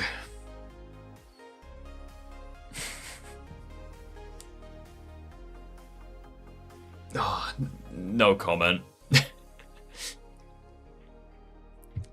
I have no words. I don't even know what to say to that, my guy. Today I learned that Batman is more powerful than Doctor Strange. Dr. Fate, sorry. The Flash, Green Lantern, Martian Manhunter. Fuck my arse. either in his human form or his transformations. So anything No Skurd words. does is only possible if Ben himself is able to do it too. The Annihilarg, which again can destroy and create universes, is kept behind an extra-dimensional barrier that is said to withhold the Annihilarg for protection, and as quoted by the Quantumelia, it is impossible to turn off or destroy. Skurd then proceeds to form a Celestial Sapien sword that cuts through the barrier on the first try. This is surprising to the Quantumelia as they've never seen anything like it. This can show that Celestial Sapiens are above the Quantumelia, who are 5D, but is further confirmed by the fact that Celestial Sapiens are born outside the multiverse to begin with, in the Forge of Creation. Skurd's Alien X Batman sword has is the a high power tier of 2 money. I know, right? a multiversal plus feat, but you must also keep in mind that this sword is only a fraction of Alien X's DNA and power, and lacks the sentience Alien X has as a transformation, and the nigh-omniscience wisdom that Bellicus and Serena bring. Alien X at full power is at minimum tier 1C, which is low complex multiversal. However, I personally believe that you could actually place Alien X higher than this if you wanted to argue that you could classify the Forge of Creation as an outerversal realm, but I'm not actually going to argue that. Tier 1C is about the same conclusion that last year's video came to as well. Thanks for having me on, Kiro. Potentially outerversal Alien X. I mean, it kind of just depends on the Forge of Creation, because that's like probably like as high as the Cosmology goes. But yeah, I enjoyed that. Yeah, that was pretty awesome. The funny thing is that Batman with prep time actually lost to Superman. Like when he had like the Justice League Buster armor. Like he beat every member of the Justice League, but he lost to Superman. Like Superman broke the armor. So Batman used kryptonite bubble gum. Also, did you hear what he said earlier? He said what? We were talking about the Justice League, and he said that Superman and Batman are the two most powerful members of the League. I mean, Superman for sure. What do you think about Batman? I don't know about Batman. Like, I mean, not if it's pure power, definitely not. He's yeah, that's what. Guy with gadgets. Yeah. If it's like you give Batman time for planning and stuff, he could be top 2 in the league. Possibly. Just because he's busted when he has prep. But ignoring prep, he's like fucking one of the weakest members. Hey, Faith, how you doing, buddy? I can give you the scaling right away. It consists of thousands of words. I mean, maybe don't send it in the chat, because YouTube will get mad at you, but by all means, like, DM me stuff, by all means. Here's a thought for you. Chromastone actually forced open the barrier. I mean, I feel like it was the sword that was doing most of the work, so I wouldn't really say that Chromastone's 5D. Interestingly enough, though, Chromastone could hurt Dagon, who is 4D, I think? So, yeah. Chromastone's not weak by any means. Chromosome. Chromosome. Hot take, comics Superman beats Alien X. That's not a hot take. Yes. Comics. That's facts. Yeah, like, the most powerful version of Superman bullies Alien X. Like, it's not even funny. Fucking... Dog, Alien X is not that strong in the greater, like... Well, that's the thing. It's like, when a scaling a fiction. It's like when someone says X character solos fiction, whether it's Sonic, Goku, Alien X, it's like I just look at them like you live in a bubble, you have not seen like most of fiction. It's like I feel like Marvel and DC are like nowhere near the most powerful verses in fiction, but it's like I feel like top tier Marvel and top tier DC, they do beat like Sonic, Dragon Ball, Ben 10. So I think they beat those 3 at least. And I'm a Sonic fanboy. Like, I like me some Sonic, but like he's not beating Superman. I think like that many verses that can realistically contend with Marvel and DC, at least at the higher tiers. You familiar with DC's Lucifer? I've seen the CW show with Lucifer. Probably the best CW show, if I'm being honest. Superman and Lois. until Superman and Lois. Forgot about that one. Yeah, you're right. Yeah. See, it's like, I don't even consider that to be a CW show, because, like, it's so tonally different. Like, I don't know, like, you watch, like, Arrow, you watch Arrow, Flash, Supergirl, Lucifer, it's like, they kind of all feel the same in areas, but then when you watch, like, Superman and Lois, it just feels like, I don't really know how to describe it, like, it just feels different. Even Lucifer feels different than the other CW shows. It doesn't seem as sloppy. Yeah, Lucifer's really good. I will say that season 6 was a bit... They could have ended with season 5 and it would have been... Well, yeah, it's like season 5 was like the perfect ending. It's like he became God. It's like... I disagree. Season 4 was the best ending. They should have left it off there. Nice and tragic. Which one was season 4 again? That was the one where... He goes back to hell. I swear he goes back to hell like all the fucking time. Season 4. That was the one where Chloe discovered he was the devil, wasn't it? Yeah, and then like at the end of it. Technically, the end of season 3, but yeah, like season 4. Demons. But yeah, I liked season 4. Season 4 was very good because that introduced Eve, and they had like Maze's relationship with Eve as well. Yeah, I'd say season 4 is my favorite of the seasons. What would you say is your least favorite of the Lucifer seasons? Honestly, probably 5 or 6. Actually, more so leaning on 5. It's the like first half of 5 felt really slop. It was like, why was this made? So it's like, I like 5 because I like the relationship between God and the other angels. I don't know. I quite like that. I'm trying to think what season 2... Season 2 was good because that was the one with his mum. Yeah, season 2 was great. I feel like season 3 was really good. I liked season 3. Season 3 was good. I just didn't really like the love triangle with Kane and like Chloe and stuff. It just felt a bit... I loved it. I thought it was really fun. I guess season 6 would probably be my least favorite. Like, it was alright, but it's like Dan's death was like one of the best parts of season 5, and then in season 6 they treated it as a joke. It's like... Dan is like such a terribly handled character. But yeah, it's like season 1, he's just a clown. But it's like season 1, he's an asshole, and then like by the end of season 5, it's like you actually don't want him to die. It's like, I don't know. And then season 4, he's like back to being an asshole. Yeah. But then season 5, he's back to being a clown. Then he dies.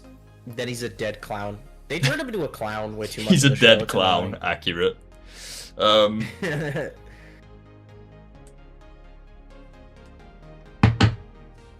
like season 1 of Lucifer as well.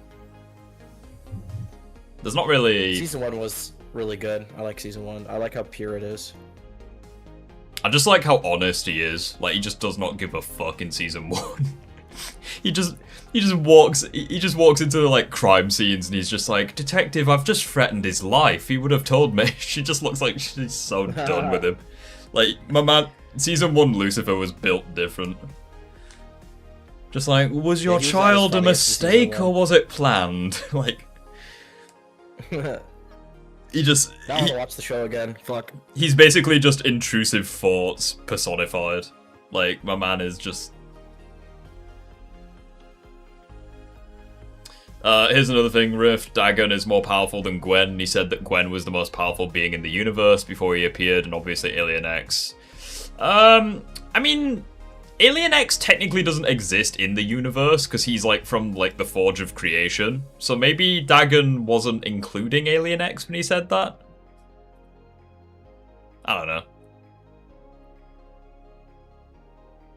SCP-682 solos Superman. I don't even know which one that is, but I know it's not it's not soloing Superman. Is that the one that people put against Doomsday? Is that the fucking crocodile looking one? The one that has like regeneration or something? Or am I just... I don't know SCP, I'm sorry. SCP is like the 682. It's like, that's the Doomsday one, isn't it? The one that people put against it. Yeah, thought so. he is not beating Superman. Like, that's bullshit. I'm sorry. Current Superman, like killed King of Hell Doomsday. Like, the fuck is 682 gonna do to him? I like that he has, like... Busted. He has a fucking 2-hour-long video on Alien X. Fuck me. That's insane. What is SCP? Secure, containment... secure, contain, and protect, I think. I mean, it's basically just, like, an overpowered verse for the sake of being overpowered, basically.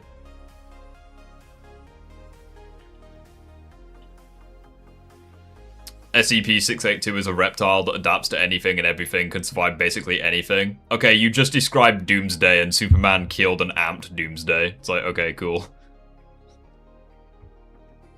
Yeah, people do not understand how powerful Superman is. So it's like, I feel like people like Danko and Death Battle, like, poisoned the well when it came to Superman. They were like, oh, he's a planet buster. It's like, Danko, even to this day, like, still thinks Superman is planetary. I'm like, oh, good God. Well, Danko thinks the Flash could beat him. I mean, potentially, but it's like, it depends on which Superman you use. And it depends on which Flash you use. It's like, if he thinks that Kid Flash is beating Superman, like, that's not happening. It's like, I think if you... Like, if you drain Superman of all of his... Consistently, Superman can keep up with the Flash's speed. Like, if you drain Superman of all of his powers and give the Flash, like, all of the Speed Force, it's like, yeah, he'd probably win, but... It kind of just depends. Danko's stupid. Yeah, like, he thinks that Superman... Composite Superman, by the way, loses to the Sentry from Marvel. No, I don't know why there's people that think that. Sentry's not that powerful compared to Superman. Sentry is relativistic to people like Thor. He's not meaningfully more powerful, and Superman is just smarter than him. Well, yeah, it's like, I feel like he's a Sentry fanboy, because he also did, like, Hulk versus Sentry. It's like, Hulk is blatantly... Well, not even, like, weaker versions of Hulk are above Sentry. Like, because World War Hulk, he stalemated Sentry, but, like, Sentry was, like, calming Hulk down as the fight went on. And they still stalemated. And it's like Bruce turned back into the Hulk before, Robert could become the Sentry again. So technically a nerfed Hulk beat Sentry. It's like, okay... The fuck do you think he's gonna do against, like, Fractured Sun or Immortal Hulk? Like, the hell he... Exactly. I don't know.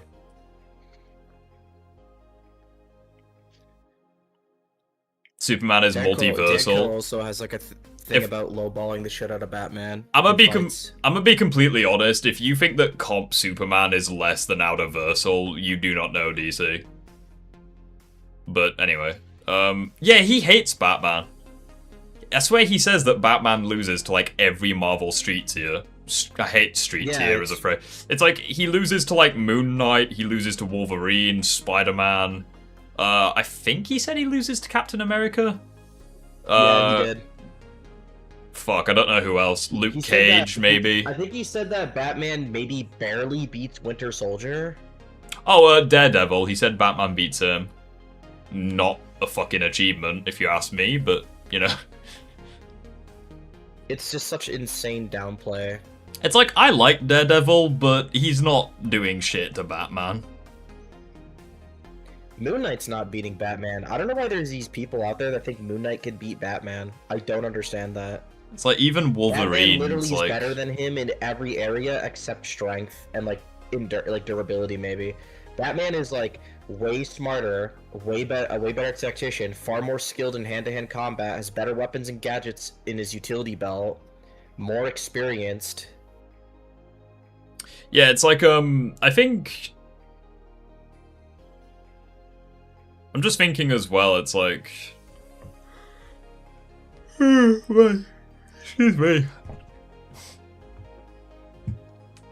Yeah, it's like there are some, So he lowballs a shit ton of characters. So I'm actually kind of curious. Like, I know that he's done Ben 10. I'm curious as to who else he's done. Like versus Invincible, that's so stupid. Huh? Ben 10 versus Invincible, like what the fuck? That's not even close.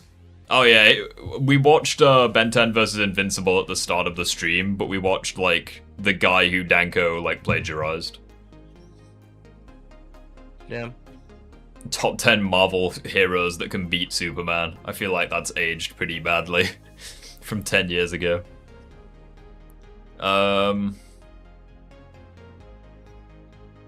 So again, it's like Spider-Man or Batman. Fuck. That's a tough one. I mean, I feel like Arkham Batman and Insomniac Spider-Man is like the modern day Batman versus Spider-Man. And it's so annoying because Spider-Man should win that. But now that Spider-Man 2 happened, I'm not so sure. It's like he should win, but he's a moron. Like, I don't know. It's like, on paper at least, yeah, he one-shots Batman, but he just has so many anti-feats in Spider-Man 2. It's like, I don't even know. Superman's goated. Yeah, Superman's obviously goated. Hot take, I don't see why people like Batman.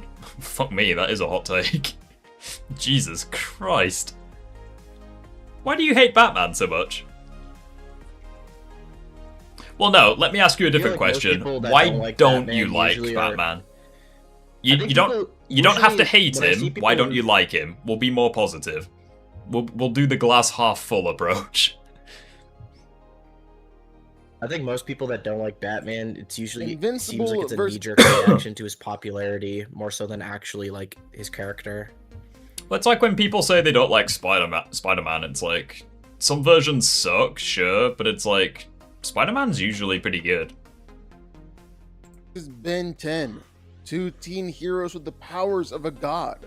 But today, Ah yes, Ben 10 has the powers of a god. Grey Matter I is a actually find god, it funny. More confirmed. people are more likely to hate on Batman than Spider-Man, even though Spider-Man like has more. He's consistently gotten terrible media one after the other. Like he has more bad content out there than Batman. Yeah. Like if someone goes on to like Spider-Man, even though he's my favorite character, I literally just go, I kind of understand why. You probably like, I don't know, saw like one of his terrible like shows or something. Are you talking about Batman? Or Spider-Man? Spider-Man. Honestly, fair, yeah.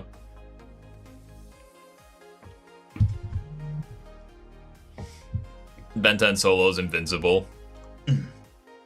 Fucking forearms could probably get the job done. was a rather unremarkable kid who was about to go on what could be Invincible the most sucks. boring summer road trip ever, with his granddad and a cousin he could barely get along with. However, it just so happens that So it's like when people use Batman in versus battles, I don't even think of his feats. I just think of the shit that people say where it's like, oh, prep time and Tibetan monk training. Like that's all I think of when it comes to Batman now. Like I'm kind of just tone deaf to Batman's feats because that's like all I hear from people. one of the most powerful devices in the universe crashed into Earth, Yeah, it's physically bonding with him, and giving him the ability to transform into 10. I feel like the only time I like Batman satire is like Adam West Batman. Like that's the only time I like Batman with like satire. Like Adam West Batman is peak. I like it. different alien forms. So it turned out to be a much more interesting summer than he could have ever imagined. From fighting petty criminals to being chased down by an intergalactic criminal warlord to even saving the universe. I hate the fact that he's using scans from the reboot. Like, And even then, it was only the start. Ben's adventures would span years, going all the way to his time as a teenager, making allies out of his family, and even his former arch-nemesis, Kevin 11. Ben's powers all come from the Omnitrix, the creation of the most I hate intelligent these kind of mind in the videos. universe. well, this is the thing. It's I like have to slowly overly explain like what they are and what they do. It's like Dude, if we're clicking on a video that says these characters versus each other, more But it's likely like- than not, we already know what they're about. Just scale But- them, you know? But it's like, the only time I feel like... The one thing that I will give Danko is his video on Snyder Cut Justice League versus The Boys. That was actually the first time... That's how I got into The Boys, was through that video. So it's like, I was quite happy when he introduced The Boys, because I didn't know who the fuck they were. But it's like Ben 10 and Invincible, like, they're pretty mainstream. And it's like, obviously The Boys are now mainstream. It's like, I don't... It was originally a tool for peace. It's like if you were to, like, give a long introduction for, like, Ash Ketchum or, like, Superman. It's like, we all know who they are. Like, allowing species to walk a mile in another's shoes. Of course, it was twisted to becoming a tool of destruction and a weapon of war. But when it crash landed on Earth, well, Ben was able to use it for another purpose. see, this is the thing. It's like, he's already said, like, oh, Ben got the watch and he fought, like, criminals and shit. It's like, why is he still explaining the origins of the Omnitrix? It's like, how, like, no one cares. This altogether to become a hero. Pad the video The because it doesn't Omnitrix scale allows anything. Ben to instantly transform into any alien, gaining all the powers and abilities of the alien in the process. Oh, wow, crazy, dude. While I originally fucking hate his videos, man. They're so it was boring. limited Like, this guy makes Death Battle look like Jesus. to just 10 different. And I'm an atheist. At least Like, Death Jesus Battle isn't says, real like, in my things- canon, but, like, Death Battle looks like angels compared to this guy. At least Death Battle says, like, things that they've done and scales it. They're But it's just like- bad at it. At least they do it. Well, the thing as well is, like, Danko doesn't even sound passionate. Like, that's the thing. It's like, I like to think that whenever I make a video that I'm passionate about, you can hear the passion in my voice. It's like the same thing with Death Battle. It's like, they are over-the-top, energetic. Even if they say, like, even if they talk bullshit, it's like, you're still interested in what they're saying. It's like, when Danko talks, I literally feel myself just shutting down. Like, on a chemical level. aliens. Now Ben has over 70 different aliens at his disposal. Oh wow, are you gonna power scale literally any of them? Although, technically, in canon, he actually has over 1 million different aliens. Just that we've only ever really seen in 70 of them. Whenever Ben has master control over the God, bro. Omnitrix, well, he can Oh my instantly life. switch into any alien that he wants Like, if someone was to tell me that Danko was AI, I'd believe them. at any time. There is only one way we can make this entertaining. 2 times speed. He no longer has a time limit that he has to abide by, and the Omnitrix is so overpowered that if Ben is ever in life-threatening danger from an attack, well, the Omnitrix will instantly transform him into any alien that will allow him to survive that attack. Now, Ben has quite a diverse set of aliens, so I think the easiest way to talk about it would be more in general terms. Super strength, super speed, flight, energy projection, and then how Ben is able to use each of his aliens for that. Like with super strength, well, he's got It didn't make the video better, I still hate it. Oh god. aliens like Way Big or Humongosaur, or even Ultimate Way Big or Ultimate Humongosaur. Humongosaur is able to casually knock over buildings. He could probably level whole towns. Even he can easily throw things into Oh wow, building level Why bring that Humongosaur. up? Wow, building level Humongosaur. Damn dude, that's crazy. outer space. Guys, he can casually Ultimate Humongosaur destroy is so much buildings. Like, I don't care. No shit, that's not beating Invincible. Like, maybe just go with the bigger feats. Yeah. more powerful that he can easily fodderize normal Humongosaurs. And then Way Big is just, well, big. And he's so powerful that, again, he can casually... he's big. Ultimate Humongosaur He's is big. town level. Fuck my life. Oh god, that's amazing. throw things into outer space, no problem. And generally, it's just able to... I'm not even kidding when I say this. Outer space. I'm not even Chad, I'm not even kidding when I say this. I feel like Ben in his human form has town level metas. So to say that Ultimate Humongosaur is fucking town level, like, oh my good god, that's amazing. easily pick up and mess up anyone in his path. I forgot how, like, bad Danko is. This is awesome. Ultimate Way Big, well, he can fight against straight planet-destroying level villains and throw them around. The fucking Dagon is planetary, holy shit. Sure, a lot of Ben's aliens have some level At of least we're super getting strength. it There are even planetary other now. big bruisers that he'll rely on. I'm looking at Forearm, Isn't it Diamond over Head, guys now? like that. Like, I don't think Invincible's fucking planet level. I don't know. Yeah, I might look at it, DG Burns. Definitely. But if Ben needs to get into a Excuse me, guy in chat. I don't force my religion. I don't force my beliefs on you, so please don't force your beliefs on anyone else.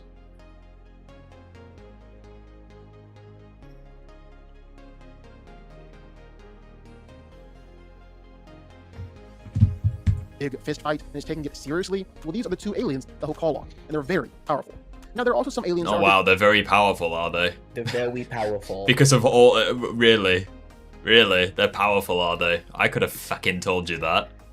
Who the fuck watches Danko unironically? Danko's an idiot. But it's like Danko, I think it pisses me off that Danko actually has like a massive audience. It's like genuinely, like, how's the Ben 10 scaling? It's going pretty good, thank you. At least, I'd rather Death Battle have those views. At least Death Battle tries. They're just shit at it. Death Battle put a ton of effort in as well. Like Death Battle's animations, I would argue, are like some of the best I've ever seen.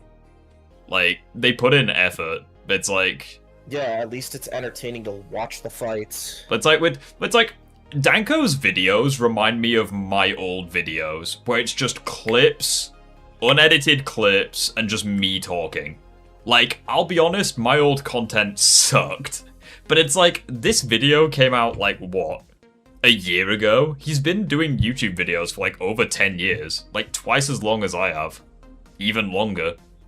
When he turns into a ball and starts rolling, well, he's dang near indestructible. Almost nothing can stop him.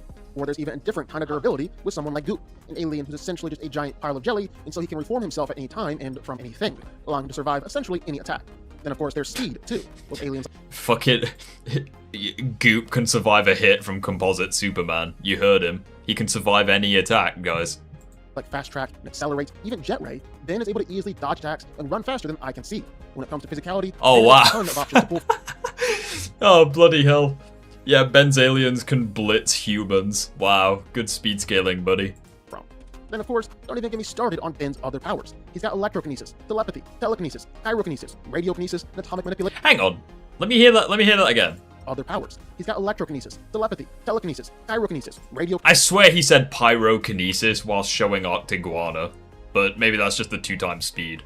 Kinesis and atomic manipulation, energy absorption and manipulation, the ability to create constructs into force fields, time travel and time manipulation, gravity manipulation and magnetic manipulation, and technology manipulation, cosmic power generation, and he can actually literally turn your dreams into nightmares, or even leave you in a fear-induced coma with just a glance. Basically, anything that you can think of, Ben probably has an alien that can do it. And with the Master Control unlocked, well, he's easily one of the most powerful heroes out there in the universe. So who wins? Well, let's break it down. Oh god, that was just a whole lot of nothing. Now, no doubt about it, Invincible starts out this fight as the more powerful one out of the... Watch him say Invincible wins, like watch him say that shit. I love it. You can never really be sure with Danko. Sometimes he'll just say like the most out-of-pocket thing. 2. That's because 1, Mark is really, really powerful, and 2, Ben just jobs a lot. He doesn't take fights seriously all the time. Sometimes he just picks the weirdest aliens to start out with in a fight, and that's just not the best way to start out when you're fighting against arguably the most powerful Viltrumite ever. But Ben 10 and the Omnitrix are insanely OP, and at some point or another, well, Ben 10 is taking over this fight. I mean, it could go as far as Invincible beating on Ben so badly that he's straight up on the verge of death, and the failsafe in the Omnitrix is triggered, where it has to keep Ben alive, and so it instantly and automatically selects the best alien for the job. And surprisingly, that failsafe trigger even extends to a speed blitz panned through the chest. The Omnitrix is really powerful, and it really doesn't want Ben to die, so it's going to do everything it can to prevent that from happening. It's even saved Ben from a Big Bang explosion. Seriously, Ben 10 survived the Big Bang. But that's just... Why don't... See, this is the thing. It's like, why are you talking about building level Humongosaur if you're going to talk about, like, him surviving the Big Bang? Like, I love it. What the fuck is Invincible gonna do at that point? Yeah, it's like he can survive, like, a universe-destroying explosion. It's like, the fuck is Invincible gonna do? You throw a car at him. Like, I don't know. Like an extreme situation. If Ben is taking the fight seriously, well, it really shouldn't get to that. Invincible is a physical powerhouse, but that's kind of all he is. Meanwhile, Ben is one of the most versatile heroes you're ever going to see. And even in terms of physicality, well, he's got enough aliens with enough physical power to match up against Invincible. I mean, Ultimate Waybig is strong enough to casually fight against planet-destroying villains, and even destroy planets himself. I hate the fact that he thinks Dagon is planetary. Like, that's actually gross. But anyway. To hold its own against... He thinks Composite Superman is planetary. Like, what do I know? He's consistent, at least. Invincible in a fight. But physical aliens isn't how Ben is going to win here. Like, Ben has aliens like Clockwork and Atomics. Clockwork, who can completely control, manipulate the very flow of Jesus time Christ, itself, that's like an epilepsy-inducing. And Atomics, who's essentially a walking nuclear reactor and is commonly known as Ben's second most powerful alien. And Mark didn't do too well fighting in the sun. Oh wow, Atomics is his second favorite, second most powerful alien. That's crazy, dude, because Atomics is a Diamond Head victim. Like, do you remember Malgax? Do you remember him? It's like Diamond Head fought him, and so did Atomics. And it's like they both got mid-diffed by Malgax. So do you think that Diamond Head is like as powerful as Atomics? Stopping Ben from just accessing Alien X and erasing Invincible. Well, that's what I mean. It's like, I kind of think, I think Atomics is like overhyped in terms of power, but it's like, again, it's like, I don't like relying on Alien X, but it's like, with a matchup that's not competitive in the slightest, it's like, I kind of just want to use Alien X and just get it over and done with, because it's like, even if, like, even if Mark was to solo like the other aliens, he's not doing shit to Alien X. Like, but anyway. Or there are other aliens like Feedback, who absorbed a Big Bang and turned it into an energy blast that ended up scattering the guy hit across the timeline. I think that's my favorite thing that, like, Danko does, is he's like, oh yeah, these guys are like building level, and then he randomly just brings up a universal feat. It's like, we should have led with that next time. It's like the fucking Iron Man 2. Just like, I think you should lead with that next time. Tack managed to trap a creature that can move at the speed of light and age things to dust in a gravity well that resulted in a black hole that destroyed the Earth. NRG is immune to physical damage, it's radioactive, and gets more powerful the more radiation he eats. Echo is one of his most broken aliens in most fights because his sound waves pretty much scramble anyone's brains, which will be very, very effective against Invincible, as we've seen he's not too great with sound waves. Then you can unleash Ultimate Echo, it's all over. And another one of his most broken aliens, Pesky Dust, can lock you in your worst nightmare and go into said nightmare. That's not even going into his useless aliens like Topic. We shit on the reboot, but it's got Prime Alien X slander. Yeah, that's a fair point.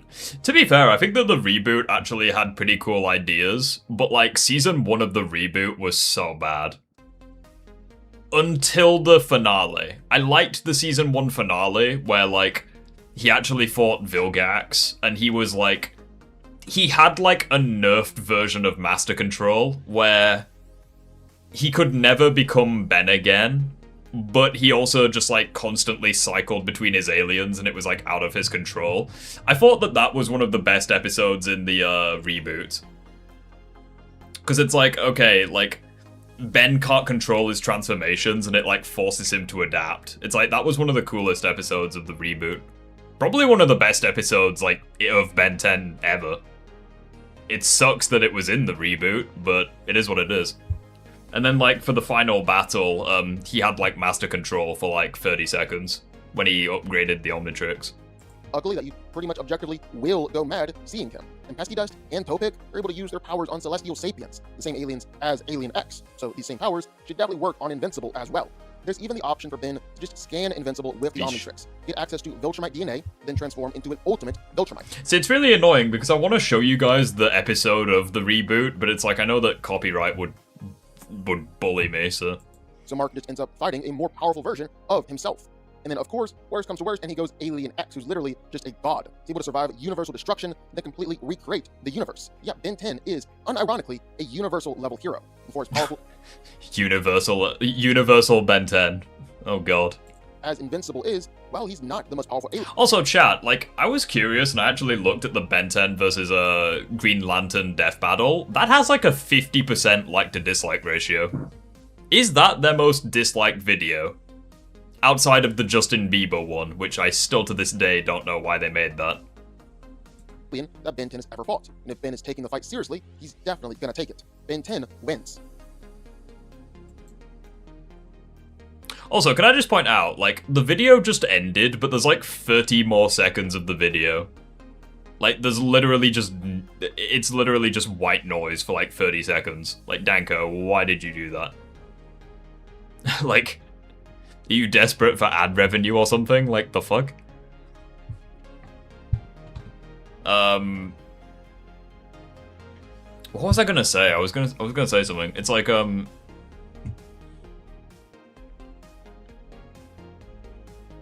but yeah, I'll try show you the,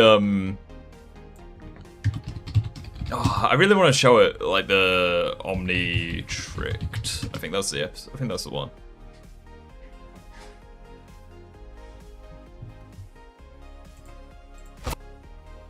I'm hoping that, like... if I was to like put it in like 2 times speed, maybe it would be able to. I don't think it will, unfortunately. Like, this was probably like one of the best fights against Vilgax, but it's just a shame that it happened in the reboot. I'm not gonna risk it. I don't think it's worth it. We'll probably just get copyrighted. Like, it is what it is. But seriously, chat, if you haven't seen the reboot, watch the episode Omni Tricked. Like, you won't be disappointed. It's actually, like, really good. That being said, though, chat, that's basically the end of the stream. We've watched all the videos that we wanted to. Yeah, I don't really have much else to talk about, sadly. But, yeah, it's been good having you guys here, though. I enjoyed that. I'm gonna go rest my voice, because I've been talking for quite a lot, and my voice is very sore. Doing a video and a stream in the same day is a guaranteed way of losing my voice. I just watched the Accelerate vs. Movie Sonic vid. You did good. Oh, thank you. Well, like, I quite like Ben 10. Like, Ben 10's like one of my favorite verses, and it's like putting him against Sonic is probably the best way to get views. So, it is what it is. But it's like, chat, if you want me to do Forearms versus Knuckles, or like anything else like Ben 10 related versus Sonic, let me know, and I'll make a full fight breakdown. But yeah, with that being said, this is where we're gonna call it a day. So I will let the puffer say goodbye, whispering something to you, one of life's greatest secrets of the universe. And I will see you guys later. Either Wednesday or maybe Friday. So yeah, take care, guys, and I will see you all later. Goodbye.